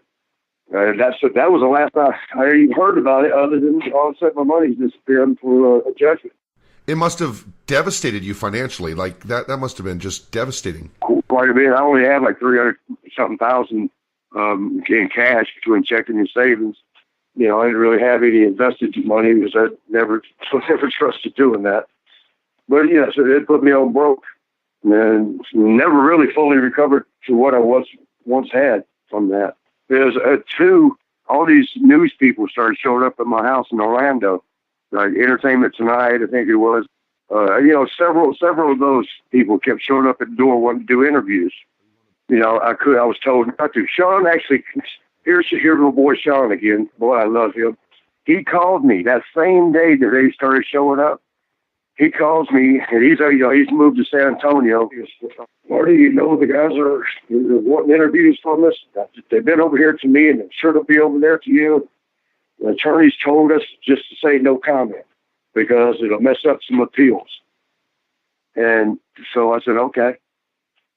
The American Journal people, they had said some false words that I thought I should be able to sue for. They showed the whole the video where break his neck and talk to the lawyers, showed what had happened in the case, and then as they wrapped it up for that segment, they're like, and Marty Jannetty, the guy who threw Chuck Austin to the mat, no longer works for the WWF. That wasn't true. At first, I didn't throw him to the mat, but we can let that go. That's semantics. But that I don't work for him no more. I was under contract. I was working for him. That is. So that makes it look like I got fired for what I did to him. Do you remember specifically going over with him before the match exactly how the move should be executed? You know how earlier when we first started talking on this, I talked about guys should tell your experience, not your years. Yes. That's exactly what he did with me. But we went through a little bit of the match. It was me and Shawn, of course, and him and Lanny Poffo. We knew we didn't have to go over nothing with Lanny. The couple of things with him, setting up the finish, said, okay, we'll do this thing called They named that the Rocker Drop. It was just a move I come up with, like I told y'all at the beginning. We go out there in the ring and figure out this shit. But see, I was going to show him, and he goes, oh, I do it all the time. I'm looking at him like, you do it all the time? He goes, oh, yeah. I've been wrestling 3 years now. And he goes, hey, I like that move. I've taken it and I've given it. So I'm like, okay, so to flatten out. And I did this with every new guy, extras, everyone. I always wanted to step through it just to make sure. This was even up to him. And it was like, well, let's just step one time. And he's like, I don't need you, but okay. And it was like the arm getting his leg over the back. And all the guy was supposed to do was pancake, just flatten out. Make sure I even said that. Oh, no problem. I told you I've done it a bunch. So with that, the way he said it, I actually believed him. I thought, great, this will go good. I know exactly what happened. Because, Robbie, you know this. When you're in the ring, you get a different feel than when you watch it, when you're outside the ring. We were in the Tampa Sundome, and it was full, probably 17,000 people. I can guarantee you he'd never wrestled in front of a crowd bigger than 300 people. Right as we were setting up the finish, he was shooting me in the corner, comes charging in, put the boot up. He runs into it and turns, and I come off the second rope with like a bulldog type thing. Well, he took that pretty good, so good that it got a pop, and he got excited because he knew they popped because of the way he took the bump. So he tried to throw a little extra oomph into the Rocker Drop. That's exactly what happened. That's why if you ever get to see it, and it looks ugly at his landing part, but all you're supposed to do is just raise up enough that you can kick your feet out in the back and flatten out, pancake out. He raised up so high because he wanted to take a nice big bump again like he just did, get that ooh hit from the crowd. But what he did, now my leg is on top of him. So when he raises up like that, my weight's got a lot of weight, and I'm holding his arm. He even said it later. He had his guys coming to me, apologizing to me. Like he said to tell you he's sorry he messed the move up. He's sorry he messed the move up. He was thinking because he had done the DDT. He was trying to do it like a DDT. You know how you take a DDT, you go ahead, but you're protected by the guy's body. But not on this. There ain't nothing to protect you. He tried to do it like a DDT. He raised up. The person he should have been suing was God, because gravity. You raise up all the way up and you just jump in the air and then come down head first. Gravity's going to pull you around top of your head. After court and everything was over, did you ever talk to him again? No, after the thing, I don't know. I can't explain some things, but I actually walked over to him. Even though it was bullshit, I had nothing against him. He lied like hell in court. He lied on me. But nevertheless, he was the one sitting there with a broken neck, not me. And granted, it wasn't my fault, but once the case was over, once they did all that and they adjourned and let everybody leave, I walked over and patted him, gave him a little handshake, said congratulations. Not being facetious or cocky or asshole or nothing like that. I was sincere about it. And that was it. That was the end of that. I haven't seen nor heard about him. Let me tell you something else about that. When it happened, nobody's ever been hurt in the ring with me, not even a bruise. So that one seemed to be a fairly serious one. I knew when I went to roll him over, and he wasn't like, the guy's supposed to kind of go with you a little bit. He wasn't giving me any help to roll him over. He was still laying like face down. And so I thought, I ain't asking. This was said in court, and you can see on the video where he kind of gives a half-ass nod. I said, "Are you okay?" And probably you know this too, how the new guys are scared to talk in the ring. He was just like, but it was, I assumed because when I was looking at it, his head gave like a half a little nod, yes. And I was to roll him over, then go tag Shawn. And Shawn did that launcher. We launched Shawn off the top rope for a headbutt onto the guy. As I was going to tag Shawn, I looked back at the guy, and he's still laying there, and his legs are crossed. He hasn't moved his legs. And I see him raise up his hands, up off the mat and wiggle his fingers. And that's why I even told Shawn, I said, "Shawn, be careful. I think he might be hurt." And so Shawn really did a good job. He was supposed to splash him, but he turned it into a headbutt, at the last second. And really you could tell he didn't headbutt the guy. It was just because his hair was so long, it flew over, so it looked like a headbutt. But as he was leaving, they had to fly him off in the helicopter from the Tampa Sundome to Tampa General Hospital. Man, I was pretty much in tears because here I am. We're all comrades and buddies. There's a brotherhood and a fellowship amongst the boys. And there's one of my fellow boys. I don't have to know him that well, but if he's a worker, he's one of our boys. And there he is flying off in the helicopter after a match with me to go to a hospital. I was fighting tears. It was right near Christmas. My girlfriend at the time was real good with kids. He had the kids. And I gave her some money. I said, we'll buy a couple gifts for them, for the kids. It's near Christmas, and their dad's going to be in the hospital. She did that. We sent that. Next thing I hear, and I called and checked on him like a couple times. I didn't get to talk to him. I talked to his wife once and his mother once. They thanked me for calling and checking on him. And the last time was the doctor. And the doctor said, it's nice of you to call. He says, I haven't heard anybody else from your company call. And he goes, I think that's odd. I just want you to know, because I know you keep calling, I know you're upset. Just know that he's going to get all but 5% use of his neck back. Now, this came straight out of the doctor's mouth about a month after it happened. Straight from the doctor's mouth. A few weeks after that, Jerry Briscoe comes up to me. "Marty, I hear you've been calling and checking on the guy, and y'all sent some gifts down." And I was like, "Yeah." He goes, "Don't do that no more." "And why not?" He's like, "Well, it looks bad. It looks like we're guilty." "So what do you mean we're guilty?" He goes, "Well, they're liable to sue us." And of course, eventually they did. So that's crap about not being able to walk.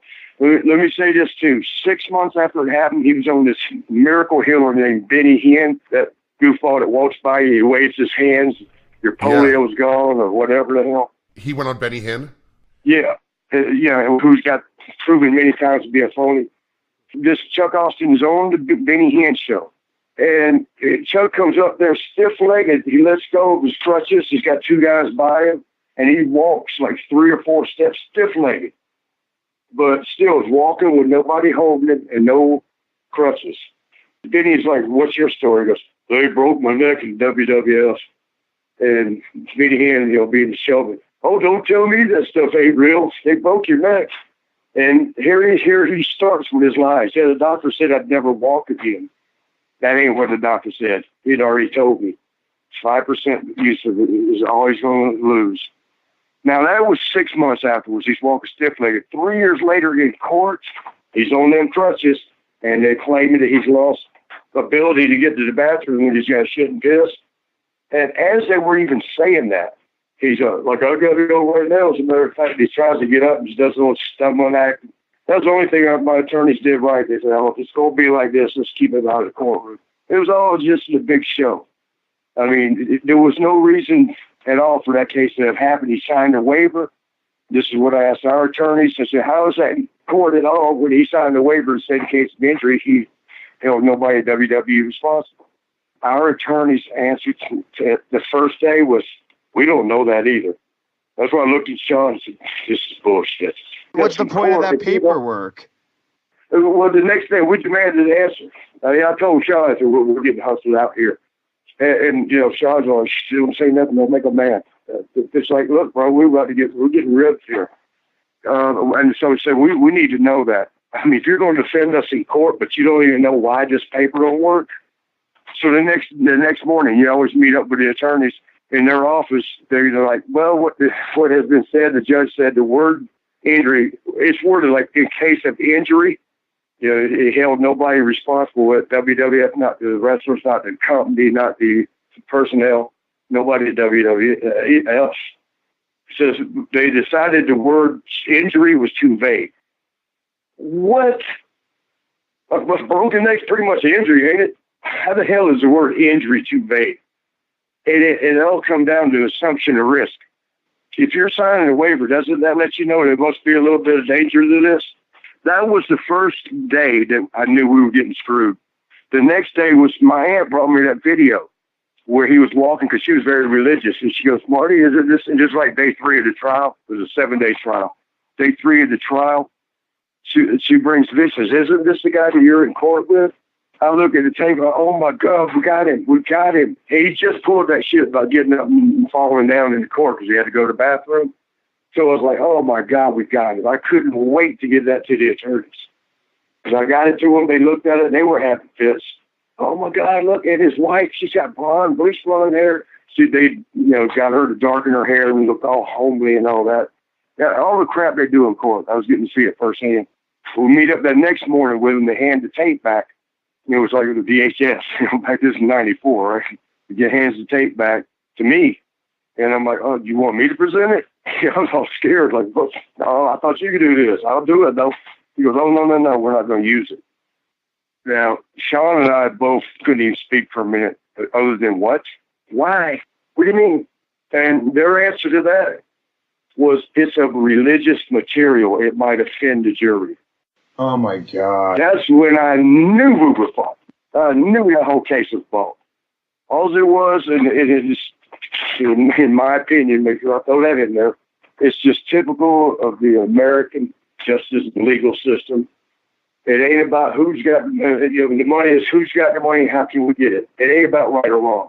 The right or wrong, Chuck even admitted he was wrong, his people. And he told me that he was apologizing. He was trying to do the DDT. All those lies in court. Okay, now that we're done, but let me say this. You remember we talked about Shawn, the golden road, it was paid for him before he was even born? He got up on a stand and when you purge yourself, you can go to jail for that. It was a hell of a fine. He got up and got caught lying in court and trying to ridicule their attorney, which is a no-no. You never do that. He was saying he didn't see how Chuck landed. I had my back crowd, to the match, working the crowd. That's what we do, and I do it better than anybody. I'm thinking, Shawn, they got the video. They showed the video, and their attorney also said, "Can you identify yourself in this video?" He goes, "I don't need the video. I'm the only blonde-haired one in it." Oh my God! So the little attorney goes, "Oh look, this is you right here, the blonde-haired one. And you said your back was, but look, you're looking right at him. Oh, look at that. You're even doing the follow-through." Because, as he landed, Shawn does a little boom, he followed through on the outside. But he's facing right into the camera. So he just lied his ass off. And got busted. It was like the jury and even the people sitting around were snickering because he was being a wise ass. He just got busted. His best answer was, well, I didn't see how he landed when I threw my head down and did the boom. My hair fell in front of my eyes. I didn't see how he landed. But they let him off that case like on day 5. They let him go. The judge came in that morning just, well, Mr. Higginbottom, there's really no evidence here against you. You can go ahead and leave. Man, he's the only one that might have known. I told him as a taxi man. He lied on the court. He lied. He purged himself on the court. All that, he gets let go. I would fucking get stuck for $500,000. Yeah, man. Well, we've definitely got the whole story on the Chuck Austin situation. Thank you for sharing that with us. My whole life changed after that. I mean, it took a different direction. So I stopped getting booked after that lady came on and talked about, I threw the guy to the mat, and basically saying he hurt somebody. After that, nobody wanted to book me for a long time.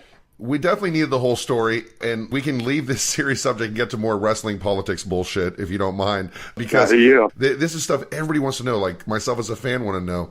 And we'll take you through. The Rockers are doing awesome. You're doing some great series with Demolition and also with the Brainbusters. And at some point, the talk is now it's time to split you up. And the story goes that Vince calls you both in the room and says something like, we're going to go with Shawn. We think he's going to be a big baby face. Marty, we like you. And you say something like, well, Vince, let me give you the chance to prove you wrong. And Vince says, I love that attitude. At what point did you feel that Shawn was being looked at differently than you were? Well, I'll tell you exactly how that entire thing played out. I don't know if the guy heard this, but Shawn and I actually got into a real fight in Denver in the hotel one night. The best I will say about that is Shawn was ready to quit the business, or at least WWE. I mean, he was I don't know if I want to say embarrassed, but he didn't want nobody to see him. He was embarrassed. It was a horrible thing, for me, even though, I didn't get hurt or anything, but still, it's still one of your best friends. Even though y'all lost it with each other, you never want to look and see something you did to your friend after it's over and you calm down and then you see your friends all messed up. Man, it makes you feel bad. It's like, oh my God. Because he had a black eye. He actually really did quit. That was in Denver, and we had to go to Seattle the next morning. I stayed, Roddy Piper had me stay in his room to keep, just to keep us away so we didn't get into it again. The next morning, damn, we got to hurry. Let me just say this too. That night that happened, afterwards, it was a lot of drinking to forget about. I was very upset that, I could do anything like that to my friend. That's my friend, regardless, whatever had happened. That's my friend and, my partner for 7 years. When I say partner, I mean tag team wrestling. No other way. You look at a friend and you think to yourself, what the fuck is wrong with me that I could do that to a friend? And I got really hammered. When I woke up that next morning, the police came and got me and arrested me and cuffed me, were taking me out the front of the hotel, handcuffed. Randy Savage is coming in as they're taking me out. And they all recognized, they didn't know who the hell I was. Nor Shawn. You couldn't really see Shawn at that point because he was covered up. They're all going crazy about Randy. Oh, it's Macho Man. Oh, shit. Oh, hey, well, and, he's looking at me and, looking at them. And him and I are real good friends even at this time. And he's like, what's going on right here, guys? And they're like, oh, man, there was a big fight upstairs. And, oh, man, they immediately, Randy looks at us. Let me tell you something, guys. They're working a storyline. This is what we do. They're going to be wrestling each other in the future, so they're setting it up now. I'm seeing all of that. Oh, my God, he thought of that quick.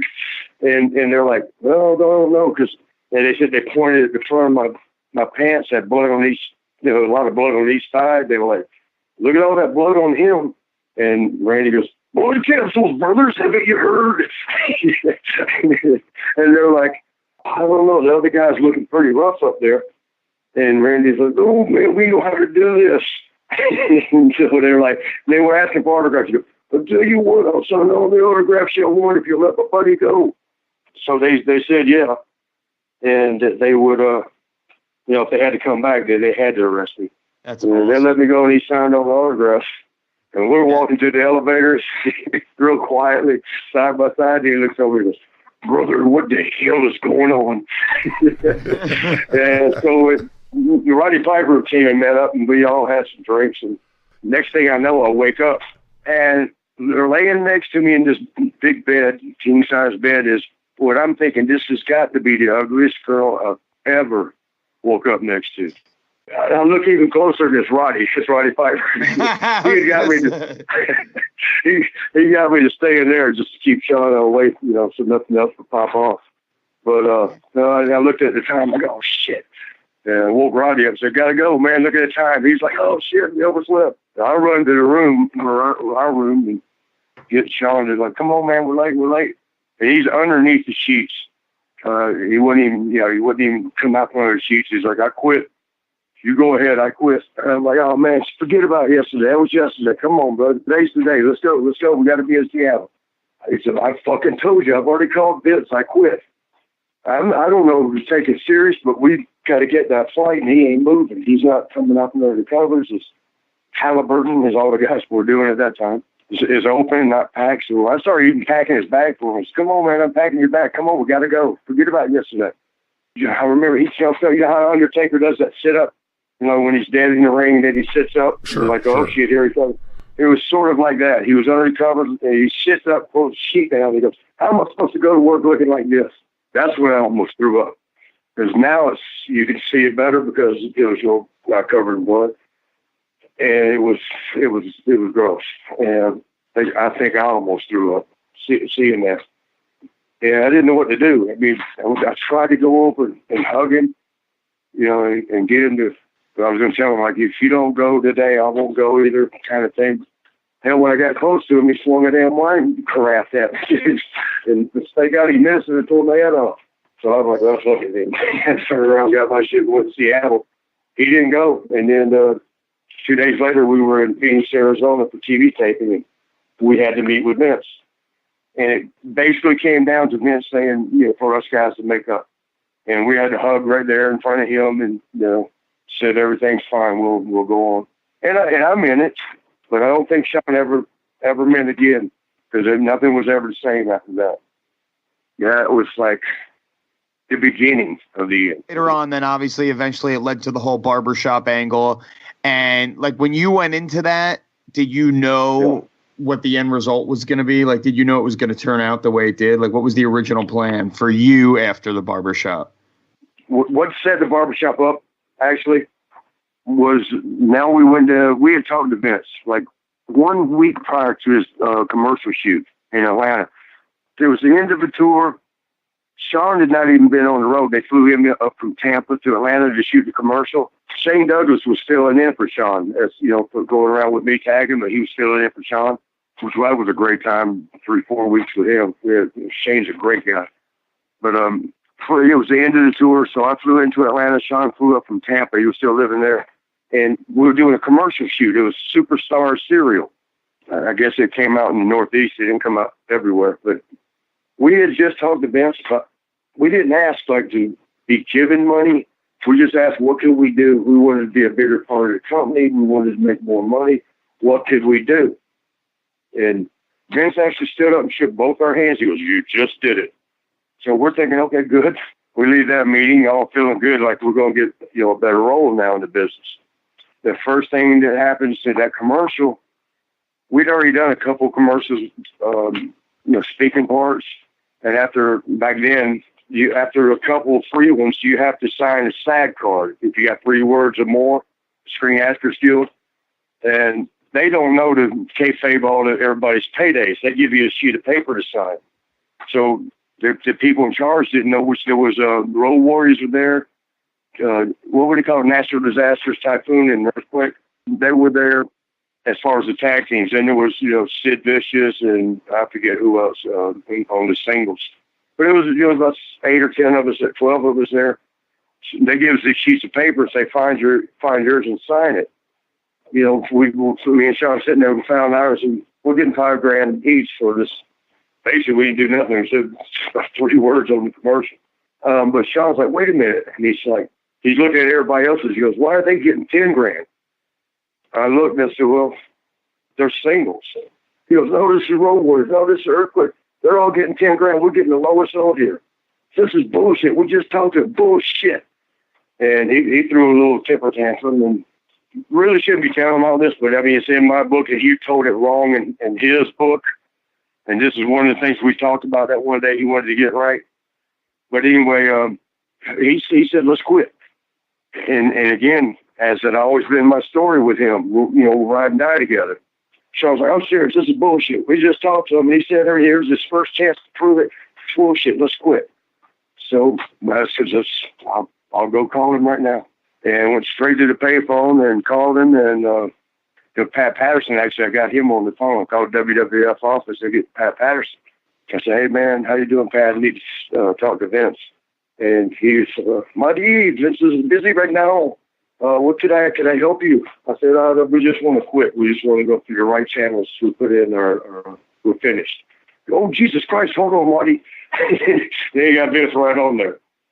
Shawn wanted to quit, right? So there was, when Vince got on, he goes, how are you doing? What's going on? I said, well, what's the correct way for us to quit here? Put in our resignation. Do we sign something? Do we verbally? What do you want us to do? He goes, well, what seems to be the problem? I'm like, no, we don't want to talk about it no more. We talked to you a couple of weeks ago or last week, and you shook our hand on something, and we just found out. So there's nothing to talk about. We just want to know how do we quit? Not just walk out and leave. He goes, well, would you mind coming in and talking about it first? So no, we've already talked to you. I mean, this is almost verbatim. I remember it like it was yesterday. And I did. I mean, maybe I should have said, yeah, we'll talk. But we already did. And Shawn was adamant about, hey, fuck it, let's quit. So I just told Vince, no, that was it. So what you were supposed to do back then, it was 90 days. And it was 90 days written. You just sign a thing for it. And then what that does, it gives them 90 days to beat you down. So you're not so valuable to the next place you go, because you're competing against the NWA or WCW at the time. And we had Survivor Series coming up in 3 weeks. That was the first TV tape we would have. So Vince was like, well, let me look at the books, guys. And I really hate to hear this, so I wish I could change something. And he goes, well, he goes, Survivor Series in 3 weeks. I'll just let you finish up there. Now, I'm happy because he's not going to beat us down for 90 days. And who cares if you lose the Survivor Series? That's where you got 8 guys on every side of the ring. Nobody cares, to get beat in that. I'm happy. I'm thinking, yeah, man, we ain't going to get beat down. I'm thanking him. Well, thank you, Vince. I appreciate that. That's great. And we hang up. And Shawn's excited because I'm excited. I'm like thanking Vince. Like, thank you. He goes, what'd he say? What's up? I said, you ain't going to believe this. He goes, what? I said, he's going to let us quit at Survivor Series. When I saw Shawn's face, like all kind of, glowing and wanting to hear, kind of excited, and I seen it drop, that's when I realized, he don't get it. We're not getting beat down. I said, Shawn, you don't get it. We'll do a job at Survivor Series, and we're done. We're not getting beat for 3 months. We're not going to get beat down at every TV, every house show. Shawn was like, he was in a daze. He's like, he's fucking going to let us quit. As soon as I heard that, I knew, oh, shit. And I said, Shawn, he didn't let us quit. You just said we're going to quit, and I told him we'd quit. He didn't let us quit. We just quit. He's going to fucking let us quit, though? I'm like, oh, God. Well, at the end of the commercial, I flew home to Orlando. He flew to Tampa. When I got home, I checked my answering machine. Remember now, this is back then. My answering machine, I don't think anybody has those anymore, but yeah, I'd been on the road, so I had about 50 messages to go through. And the very last one is Vince. Marty, give me a call at the office. We'd like to speak to you as soon as possible. And I look at the clock, it was about 5 after 5, but the message had only been left 10 minutes ago, so I'm figuring, he's probably gone, but I'll give it a call. I call him, and he said, Marty, we'd love you to stay on in the rest of singles. You don't have to quit if you don't want to, but it's strictly your choice. But I just want you to know we'd love to keep you here. And so I'm like, no. That was a decision Shawn and I made together. I'm not going to go behind his back like that. And he goes, well, that's funny. Shawn just told me, said he didn't have nothing to do with that, and he was staying. I couldn't even speak. I think I didn't even say bye to this. I just hung the phone up. He sold you out. Yeah. He changed on that flight from Atlanta to Tampa. He decided, I'm not quitting. He called this, and, but I had to hear it from him. Vince just told me that I'm so much shady shit going on. Let me hear it from Shawn's mouth. So I called him. He answers. I'm like, Shawn, tell me it ain't true. That's all I could say is tell me it ain't true. And he already knew what I was talking about. He goes, Marty, I thought about it on the flight home. You're single. I'm married. Your house is paid off. I got to pay a mortgage. I can't afford to quit. Well, that's fine, but why would you bury me like that? And that's the true story. Let me tell you how bad it was. One of the agents in the office, and I'm not going to say who, heard that Shawn had done that, because I guess they were at the office when the call came through. they told all the boys at TV, because that was the next time we had to meet with Vince. And that's the thing you asked about. How did that? This is what led up to that meeting. But before we got to meet up with Vince, sitting in the catering area, the boys were coming up to me. Wayne Bloom was like, "That's fucked up, man. That's supposed to be your friend, man. You want me to go beat his ass for you, Marty?" No, man, no, don't beat nobody's ass. Coco Beware didn't really like him anyway. Coco wanted to go, and they were all wanting to jump him for doing that. And of course I'm like, no, leave it alone. I have no idea how, what's going to happen to this meeting with Vince, because we've quit. He says, come to TV, we got to talk. But Shawn's already said he won't quit, so I'm not sure where I stand. So it's just all like, okay, what do I do? And we went in, sat down, and that's when Vince hit up with the, it's probably time we split you guys. And that's another thing. Shawn and I had an agreement, the ride and die agreement, like, look, we are going in as a team. We see how they split guys up whenever they want to. Maybe not the best timing. So why don't we, as we're coming in together, we'll decide when we split up. Because once we split up, that's the end of us. And we both agreed to that. We stuck to that. We did it at AWA. We did it all through everything up to WWF. So when we're sitting there side by side at the table, Vince on the other side of the table, saying they'll think it's time to split you guys up.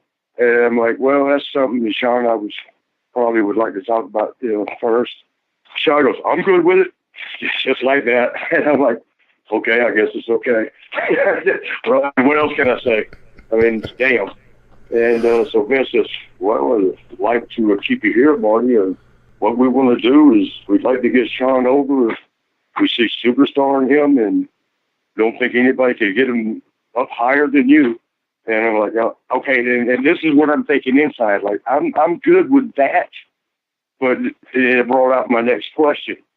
I said, that's fine, Vince, but what happens to me at the end of that? Because, when I'm going to put Shawn over around the country and world, and then once that's done, I'm gone, I would never be valuable again anywhere, if that were the case.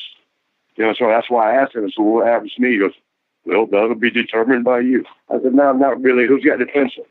And he's like, well, it's just, we see superstar in him, and quite frankly, just don't see that in you. And that's when I hit him. I said, well, let me ask you a question. Will you give me a chance to prove you wrong? That's when he was like, I love that attitude. He stuck his hand out for that big old Vince handshake. Of course, then it was, it never really turned out right after that. Well, do you think that him and Shawn were already kind of talking about Shawn being a singles guy, like prior to this secretly, and this was the whole setup by Shawn to like go into it this way to break up? When somebody posed that to me, because I believed in Shawn because we were like so close. We were like brothers. Other tag teams there used to say, like, you guys are amazing. None of the wrestlers, we're on the road 300 days, none of the other tag teams room together. They'll ride together, and some of them won't even do that. We're talking about the British Bulldogs, the Rougeos, the Demolition, the Hart Foundation. None of them would room together. Certainly, if they did one or the other, they'd ride together. They didn't do everything together. Party together, women together, any and everything that you can do. Except, don't go down that wrong road. Here's what I'm talking about. Not that. But we were as close as two guys could be, and we enjoyed the hell out of it. So, I believed in our little, ride or die together thing. As it turns out, one of us forgot that creed. What did you talk about when you left Vince's office that day? Like, did you say to Shawn, like, hey, man, what the fuck? Like, did you call him out? No, I didn't think. I just went about my own way, and all the guys were wanting to know, like, what happened. It sounds like I'm running Shawn down, and I love him to death. These are things I would say right in front of him. I'm just telling things as it passed. He's just a super guy now, and I love him to death. And but these are things that happen. He got to tell him his way, which was the truth. Not all of them. Some of the stuff he told was true, but for the most part, everything that went bad was because of Marty. Everything that went right was because of Shawn. And that's not nearly true. And when he went into detail on them, the one I just told you about what happened at the cereal, with the Superstar cereal commercial. Sure. He came up to me on the day of the Rocker reunion. Now, I've been gone for a few years. He comes up, we're talking about the reunion match. He comes up to me later and he called a couple of my wrestling buddies that came with me. He says, bring your buddies over here. I want everybody to hear this. And I'm thinking, what the hell? What's this going to be? And he says to me, you know, Marty, I'm writing a part of my book right now where there's something, it seems like you remember something that happened differently than I, and I want to make sure I get it right. And then he asked, he goes, you know, the cereal thing, I've heard you said that, you know, he goes, well, just tell me what you remember, how you remember it. And I already knew what he had said on shoot interviews, like RF videos or something else. I already knew how he told it. So when he asked me, how do I remember that day? I said, I remember exactly how it happened, Shawn. And I wasn't trying to be a dick or nothing. It was just, I remember it just the way it happened. And he goes, well, what do you remember? And I told him exactly what I told y'all, including the phone call that he called this and said it was all Marty. And I called him and he told me about me being single, my house being paid off, you know, him being married, all that. And when I was done telling him, it was almost like drop the mic. Is that what you got to say? Yeah. He stands there and he stomped his foot. He goes, damn it, how do you remember stuff so much like that?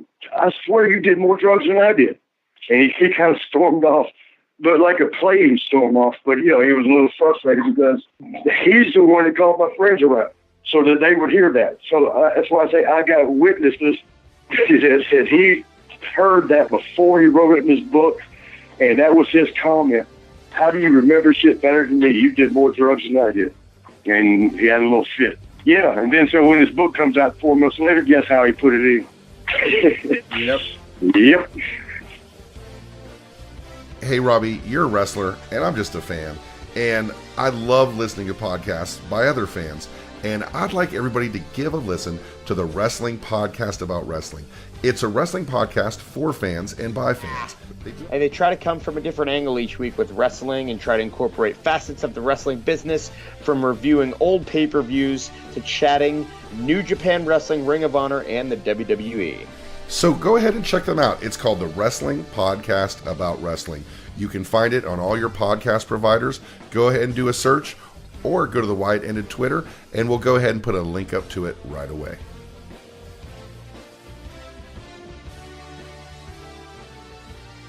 Well, you know, that's the history of Shawn Michaels.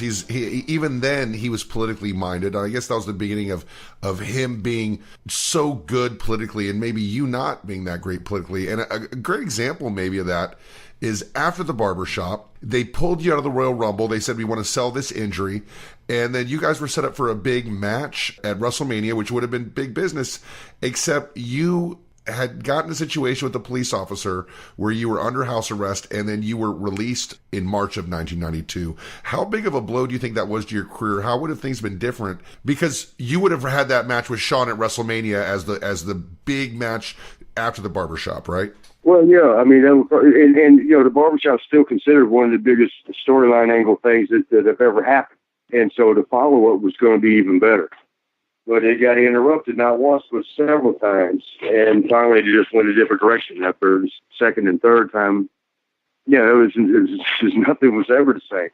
After the Barbershop, which, funny enough, again, Shawn tells everybody, or, you know, in his book and in some interviews, how it was his story. He had lined it up for us to do with the Nasty Boy. So it's not true at all. Me and him talked about it, came up with it, and I think I gave most of the ideas. And in fact, I gave a few ideas that he thought, oh, that's too over the top. Let's not do that. But he goes and talks about, well, something that I pretty much came up with for Marty and I to do against the Nasty Boys. The Nasty Boys weren't even there then. They were definitely WCW. How the hell was we going to do it with them? You know, so sometimes his cocky, arrogant, righteous ass, he gets himself in trouble with what he says because it doesn't work out right. We wouldn't have been working with the Nasty Boys. They were gone already. And everybody there was no storyline between us. But anyway, that thing in 6 months house arrest, as soon as I come back, if you remember, I came up out of the crowd to rehash the heat with that storyline. And going into the Rumble, we had the last 3 days before we went into the actual Rumble with the match. I don't know if they still do that now because I ain't there now. But they used to have you do your match with your partner, whoever you was working with, in the pay-per-views to get it down right. So it would be perfect time to get to the pay-per-view. And we used to think that was, back then, we thought, that's going to be odd for the people in Denver, for the people in Salt Lake, for the people in San Francisco, L.A., that I've already seen it. And now they're going to see the same match on the pay-per-view, but they always like, we don't care about that. We're selling to the masses, not the minors, or the smaller crowds. They want the millions to see it. They ain't worried about a couple house shows and so on. That's just like the barbershop window itself. There was, I don't know if y'all have heard about this, there was 3 window panes. 2 of them were to be sugar glass, and one was the actual one for the set. And the reason there was 2 sugar glass ones is because in case we did that and it didn't work, they didn't like it, we go on and do it again in front of that same ass crowd. And that kind of shit did happen. Ours was a bit extreme. You're going to throw somebody through the window, but it's just like you're shooting a movie in front of a live crowd. It's going to be take 2, take 3, and all that shit.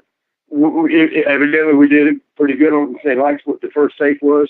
Thank God we didn't have to go out in front of that crowd and do it again. Were you getting along well, like, throughout that? Like, was it weird working with him? Did you have, like, tension? No, we were fine. No, because we were having some matches night before in Denver, Colorado. Never can forget it. It was, like, the best match of my life, my career, I should say, and probably up to that point, his too, and maybe still, because Denver was always our town. They always accepted us as their kids, because when we started in AWA as Midnight Rockers, that was, for some reason, Denver always took to us so well. And as we progressed and climbed the ladder and got better at WWF, we go in there, they was still loving us from AWA days. Like, those are our kids, kind of thing. So we were having a single match, getting prepared for the Rumble there in Denver. It was so perfect. I mean, we had a jump start for 20. It was like we heard them say something about 20 minutes gone, whatever time it was, like 20 minutes. We had not slowed up. We like firing on all cylinders. They talk about Denver being mile high and that thin air. We've never had no issue with that. We never understood that. Like, people get blown up real easy because it's thin air.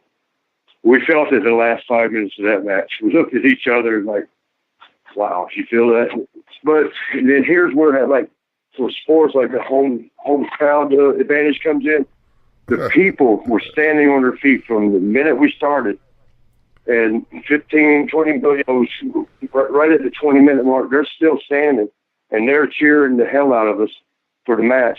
And we're getting by on their energy. We're feeding off their energy because we were spent. We were done. And we finished off the match. I think I left first, and they cheered. They cheered me as I was getting to the curtain. They cheered. I hear them cheering Shawn. They cheered because they appreciated both. I mean, he was supposed to be the heel, but the match, they liked us so much. They standing out for both of us. In our business, and Robbie knows this, there's no bigger accolades than when you come through the curtains and you get a standing out for the boys. You come through and they're standing there and they're cheering you and clapping for the match. And when Shawn and I came through, I came through, they're jumping up and down, hugging and like just praising, and Shawn come through the same thing. Now the whole Blackjack Lanza was an agent. He comes and he hugs the hell out of me. And like, that's it. That's the best match I've ever seen. Back then, the agents had to report to Vince after each one of the shows and matches. I heard him on the payphone telling Vince, 20 years of wrestling, I've never seen a match. You're not going to believe this. You need to put this one on main event. Nothing's going to follow it. So I'm hearing that, but I'm so gassed. I'm looking for somewhere to lay down and hide from everybody that's just hugging me and praising. And I found a table.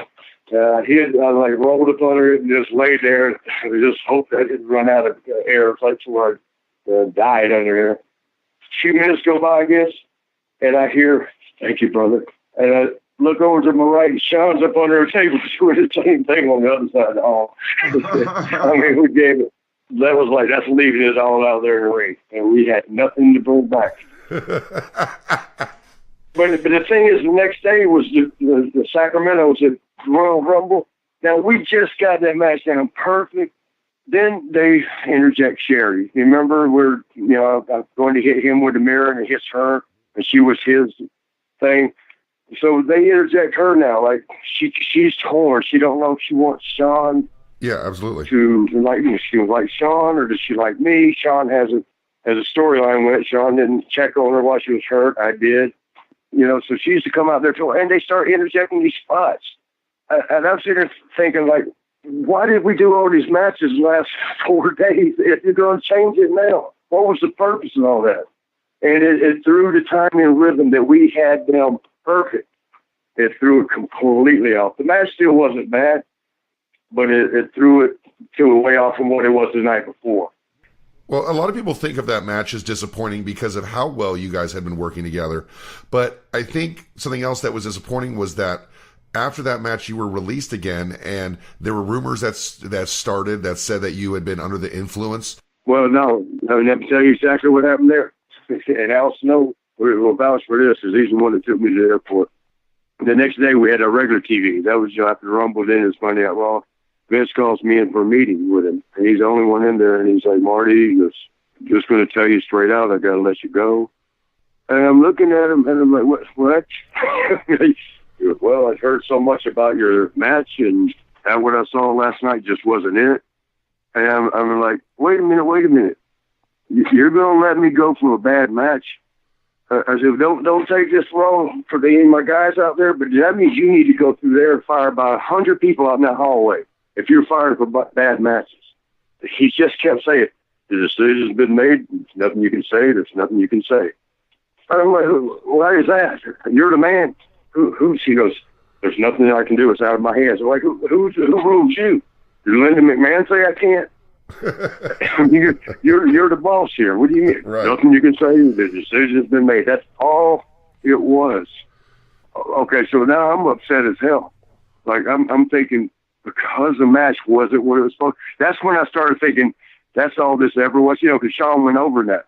I'm thinking that's bullshit. All this ever was like I thought at that meeting. What's going to happen to me at the end when Shawn, gets over? This is exactly what I was expecting. You're going to let me go. That was what I was left with. And for 3, 4, 5 weeks, I sat at home so depressed. I mean, just hell, I love what I do, and I love the business, and I love, what we were doing. And, I'm sitting at home trying to, when you do something wrong, you can sit and think about it and make sure that, how you got to that point and how to never do it again, to make sure you don't. But when you didn't do anything wrong, you don't know what to do. Yeah, that's shit. Yeah, I mean, like, well, I don't even know how to fix anything and make this, what the hell? I mean, I was just in a daze, and just pretty much I didn't go out of my house. I didn't have nobody over. I just stayed in a drunk stupor in the house for days and days and days and days, and probably weeks. That wasn't even working out. I wouldn't go out and get in the pool or the sun or wasn't eating. I mean, I was devastated. When one night Kurt Hennig calls me, Marty, I got your job back for you. I'm all that devastated, and Kurt loves the rib. Him and I are like very good friends, work. And I was like, Kurt's not funny, buddy. I mean, I'm really struggling with this. She was like, no, I'm fighting with Vince now. He was in the limo with Vince going to one of the towns. He goes, I'll just briefly explain it to you. Do you know why Vince let you go in the from the Rumble? It's like, yeah, he said the match wasn't well. He goes, no, Shawn went and told him the match was your fault because he had to lead you by the nose. He thought maybe you was drunk during the match. I'm still not sure if I believe in this. And I'm like, is this are you serious, Kurt? Don't. And I hear Vince in the background. Yes, it is. So I'm like, holy shit! Now Vince wouldn't be ripping me. He knows how devastated I was that day. So Kurt says, I had to tell him. I said, I had to tell him what? He goes, Shawn was the one fucked up during the match. And what I didn't know, and the way Kurt told Vince, Shawn had passed out the night before in the restaurant at the hotel. Maybe, back then he was doing a lot of the guys. I should say, a lot of the guys were doing something was real bad. They will knock you right out. I guess, I'm not trying to rat Shawn out again or anything, but on this, again, truth be told on it, evidently he passed out in his food at the table. They had to call the paramedics there, which is what Kurt was able to, tell Vince. He could prove it by calling, they were wherever, the hospital or whatever. So that pissed Vince off. And he wanted me to come back, and as it turned out, to beat Shawn for the Intercontinental Championship. I guess that in a way, and when I didn't find that out till Pat Patterson told me when I got to TV that day. He's like, Marty, we're going to have you beat Shawn for the belt tonight. And I'm thinking, wow, just step out of nowhere and now fought to beat. And I'm sitting there thinking about it and thinking, from what Kurt told me, because this has got to be like punishment. Vince sees this as punishment to Shawn for lying to him like that. Right. I guess. When Shawn finally got there, I was already there, and they told me what's going on, or Pat Patterson did. Vince, when Shawn got there, he pulled us over to tell Shawn. Shawn has no idea that I'm there or what he's trying to tell, I guess. And he's telling Shawn, he said, we'll have Marty go over. When he said that, Shawn's face almost, hit dropped. And that's where I thought he thought he heard wrong, guess what? And, Vince was trying to, I think he was still pissed at him a little bit. He didn't even repeat it. He just looked at him like he was pissed at him. And he goes, you guys should have a good match, put a good match together. I expect a great one from you. Shawn's like, well, wait a minute. He goes, and Vince walked away. So there's nothing to talk about. So Shawn found out right there that he was losing the title, right with you in the room. Yeah. He almost started crying. And that's when I realized, holy shit, Vince does know his personnel. Because he knew that would hurt Shawn. Yeah. I've always said Vince is a genius, for this business and, in general. I've learned a lot from him. The brief time I got to spend around him. Boy, for him to know that would be crushing to Shawn and that would be his punishment for lying to him. I don't think Vince felt very good when he was fired because I told him. It was a screw over that I got 6 months house arrest. I put my hands on the cop, but what it was yanking the cop off, beating on the girl, stopping him from beating on the girl. The girl had acted wrong, but there was no need for the cop to pound her head in the ground like he was. And that was it. And I got charged with obstruction of justice with violence because I put my hands on him, yanked him up off the girl. And whoever said that was released was wrong on that. It was never released. I thought the world of Vince because when I did that 6 months house arrest, he called like maybe 4 times just to check on me and to assure me not to worry, your job's here when you're ready. But he called to check just to see if I was mentally handling being in, locked in the house. I thought the world of that. Vince is always, we've always been good. I've always liked him no matter what happens. I don't hold anything against him. And I think he said in one of the most recent booking meetings that they was going to do something with me, and somebody brought up some bad luck shit that happened to me. And Vince was said, and several guys told me this. Man, I love that Marty Jannetty. He's a great guy, but he's got the biggest dark cloud over his head of anybody I've ever seen. Let's just hold off with Jannetty for now. I'm like, shit. But it's true. I do have that dark cloud for some reason. But anyway, so that was the IC belt. That was what that was all about. And you got that run. It was short. Very short. It served its purpose. You were thrust onto TV again. You were feuding with Doink the Clown, and then you got the tag titles with 1-2-3 Kid, Sean Waltman, and then it seemed like you just kind of disappeared off TV and showed up in ECW in the indie scene right as the case came forward with Charles Austin.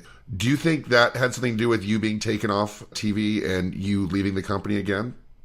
No, it wasn't released. A lot of people don't know this, and we always joke to say, I think I have the record. I heard Sheik had been fired 7 times, and my last ending with WWF made me one more than him, so I hold the record.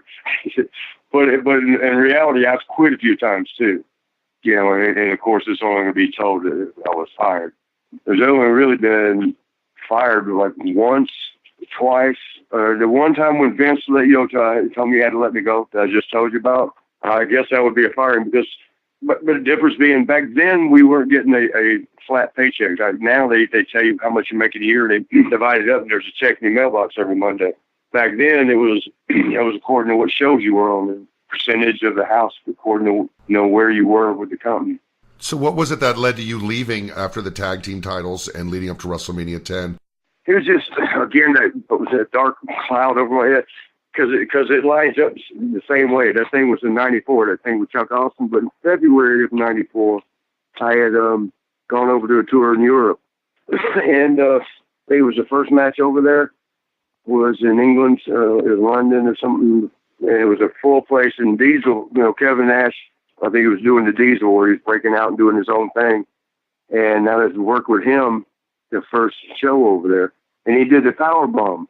And boy, they went crazy when he got me up in there, for it. The crowd was just screaming at their ass. I mean, going crazy until he over-rotated me and slammed the shit out of me down. And I think my head must have bounced like a basketball a couple of times.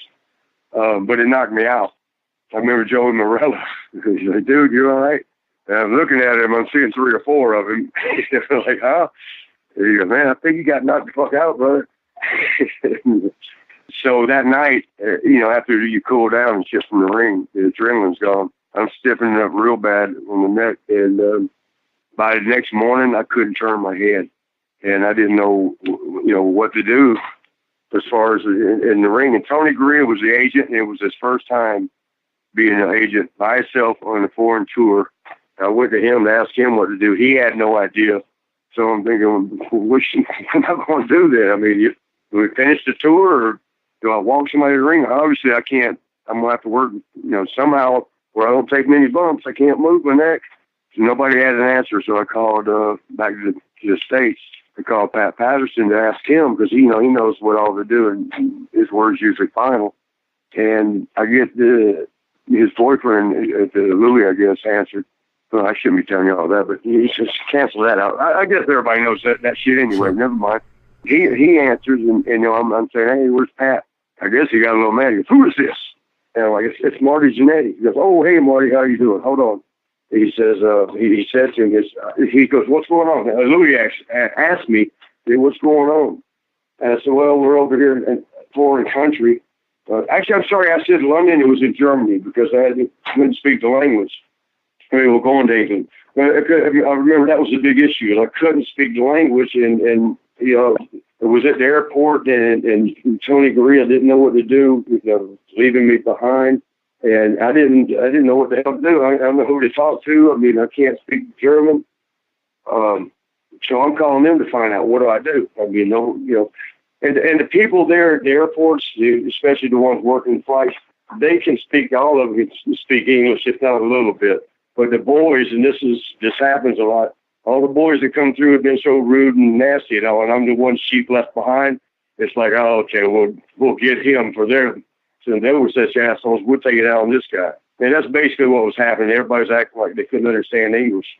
So, telling Louis, I need to talk to Pat about what to do about this injury.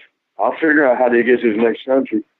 And it was quiet for a second, and then Louis says, Marty, Pat said call back in a few hours. He goes, it's still early here. Because, like, over there, it's 4 or 5 hours ahead. That pissed me off so bad that I just hung up, said, okay. I hung up, and I got a flight back to the United States and called. So when I got home, I called and said, yep, call him back. I quit. So that was one where I quit, and that was the reason. And that's when I went to WCW, for them or whatever the heck it was.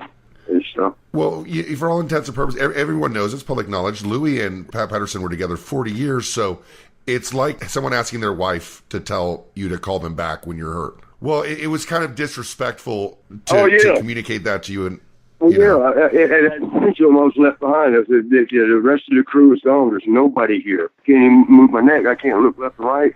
I'm injured. I'm in a foreign place, and and I'm by myself, and I don't know what to do. And he can't even come to the phone. Yeah, he's laying right there. Right. I could hear Louis talking to him. He's laying right there. I didn't ever hear him say, tell him to call back later, but that's what Louis said. He said, right. Call back later, Marty. It's 5 a.m. here. So for all intents and purposes, except, of course, they bring you back a few times. And, of course, you had a great match with Kurt Angle when you came back. But you did go to WCW. And what was that WCW experience like? I just met and talked to Eric Bischoff 2 days ago. What was the experience in WCW like, and what were your expectations when you went there? I'd hoped to be used better than what I got used. I don't know that I had any high expectations, because it was a kind of deal where I didn't know. J.J. Dillon and Terry Taylor had both talked to me and they signed me onto a guaranteed contract. It was pretty decent, coming off of nothing. You were in great shape. You looked good. You were wrestling well, but maybe you were just lost in the mix because they had so many guys. The one thing I never was, and that's something I wouldn't change, but I've never been part of this cliquish shit. And there was like if you weren't in Kevin Sullivan's little clique, if you wasn't in Kevin Nash's little clique, if you wasn't in Dusty Rhodes' little clique, if you wasn't in Ric Flair's little clique, if you wasn't in Eric Bischoff's little clique, You wasn't anywhere. And I wasn't in none of those cliques. So I knew right then and there. I mean, Scott Steiner used to tell me, because he didn't like, being in any cliques either, but he was like, just talk to Eric. Just talk to Eric. Just be nice to Eric. I said, well, I'll be nice to everybody. I'm not kissing the ass. So I guess that goes back to where everybody says I don't play the politics. Well, if I wanted to play it, I could play it better than anybody. I guarantee you. That ain't me. I ain't selling my soul. Marty, how long were you actually in WCW? Was it like a year contract? It was actually a 2-year contract, but I made I did 9 months. Man, I tore a rotator, and I was training so good, and that was probably one of the best, shapes and I was getting in my career and life, getting tan, looking. I remember Arn Anderson coming up to me and saying, "Damn, kid, you're looking good." He goes, "Now, this is how you bring a change to your career." He gave me a couple tips and some advice. So I had a little bit of a tear in my rotator. It was funny because they wanted me to work with Kurt Hennig. And I told him, it's like, oh, man, let's save that. Because Kurt, man, to me, he's probably one of the best workers ever. I wanted to work him when I wasn't hurting. Because I knew we'd tear the house down. And instead, they put you with Conan, right? Yeah, they were like, all right, we'll save that. Can you go out and work a match with Conan? And I'm like, oh, yeah, sure. This is at the Miami Arena, 4 or 5 in the afternoon. The matches are going to start the first, hour of taping starts around 7. Conan's not there. It's his hometown, he's not there. And I'm starting to ask, like, well, what if he don't show up? What do you want me to do? Because I want to be prepared, whoever it is I got to work with. Let me figure it out and think of some things. But they were like, no, he called. He'll be here in a little while. Well, I don't remember what number we were on. When we were on the lineup, they put like 38 matches up. You might be number 37, you might be number 2. You don't know, or anywhere in between. Until you see that board. I think we were somewhere in the middle, which is going to be a little while. But he finally gets there. The show has started, and he comes running up to me. I guess he found out me and him were working. He comes running up to me, and he's sweating real bad, and he's like panicked. And him and I are good with each other, right? And so he's like, Marty, brother, I can't wait to work with you. But, shoot, hold him up as long as you can. I'm like, hold who up? He goes, see if you can get him to move our match down. I'm like, shit, I don't think I got that kind of power here, bro. But I'll do one. Why? What's going on? He goes, I didn't bring my boots. I got to go back to my house. And he turned around and sprints off. Oh, my God. So it leaves me to go tell, I forgot who I even talked to. Like, Conan had to go get the boots. They're mad as hell. But he ended up throwing some shit on, just hurried up. And I don't even know if it was just regular shit. But I told him about my shoulder. I'm like, man, check this out, bro. This shoulder right here. It was a slight tear in your rotator. And those things are hard to heal. It takes so long. But I was telling him, I said, look, I can't do too much with it. Just kind of be easy on this one. Just be careful with this one. Just work around. Oh, don't worry, brother. I got you, brother. Man, he was going like 1/3 speed out there. I mean, here I am trying to be impress somebody with how I'm looking and my conditioning. And you can only do so much, with if the person out there's not dancing with you. You're not going to look good dancing no matter what. I was just like, oh, shit, let me just get through this match. Son of a bitch, if he didn't do like a little arm wringer thing and turn under and rip the shit out of a damn rotator. I know he didn't mean to. But I'm just laying there looking up at that big dark cloud in the sky again. Because it was burning so bad, I knew he just completely finished ripping it.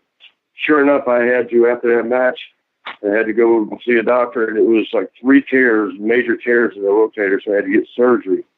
And it was J.J. Dillon, he told me to take some time off and heal. And I was like, no, because all the guys, that was the time when all the guys were getting on the injured reserve and not coming back for they broke up, got a hangnail, got to take some time off. Because they were paying the guys, unlike any time before. As some guy said, Ted Turner gave Eric Bischoff his wallet. And Bischoff just went crazy with it.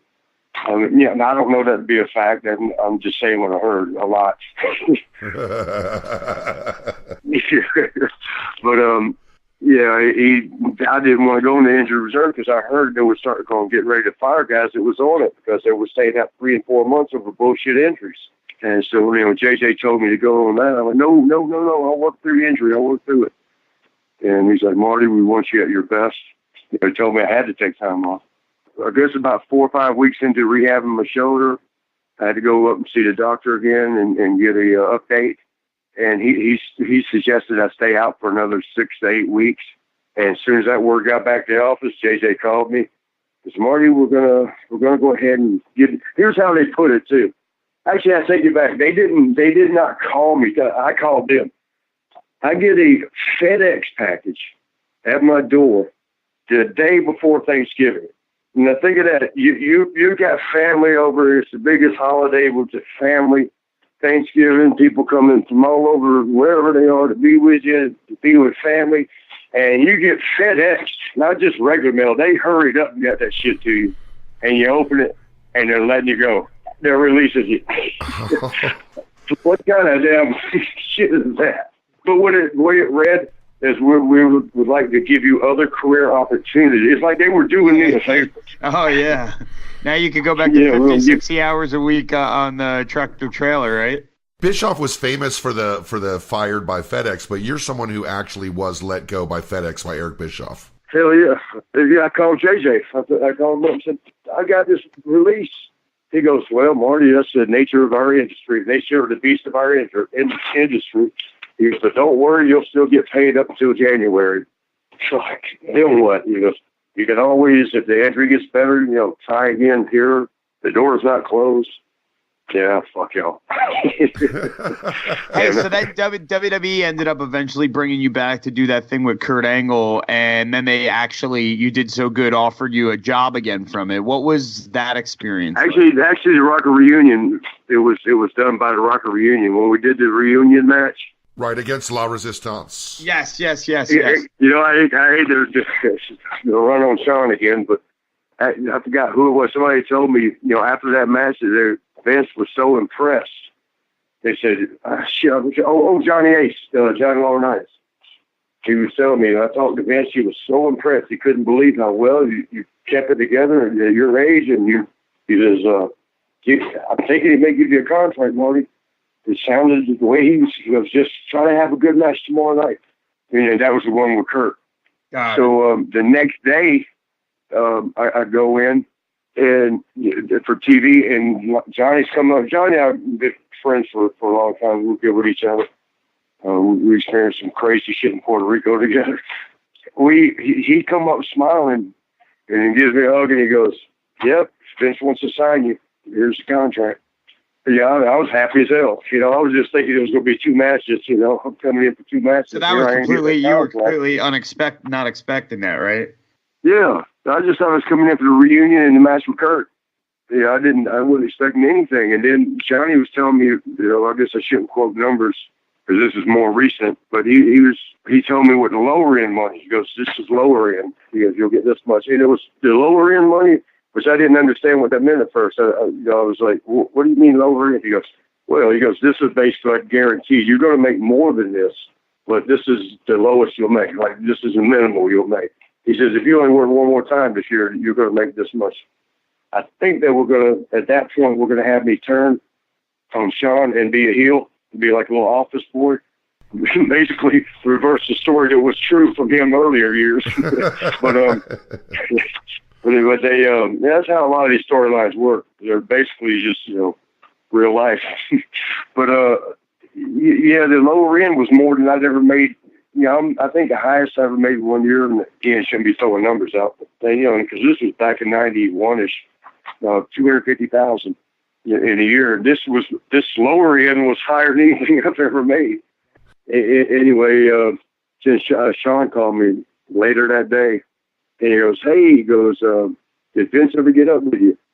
And I was like, no, I didn't talk to him directly, but I talked to Laurinaitis, who talked to him. Why? He goes, well, I was talking to Vince yesterday, and he was telling me after our match, he was telling me how good you look, and I told him, well, why don't you give him a contract?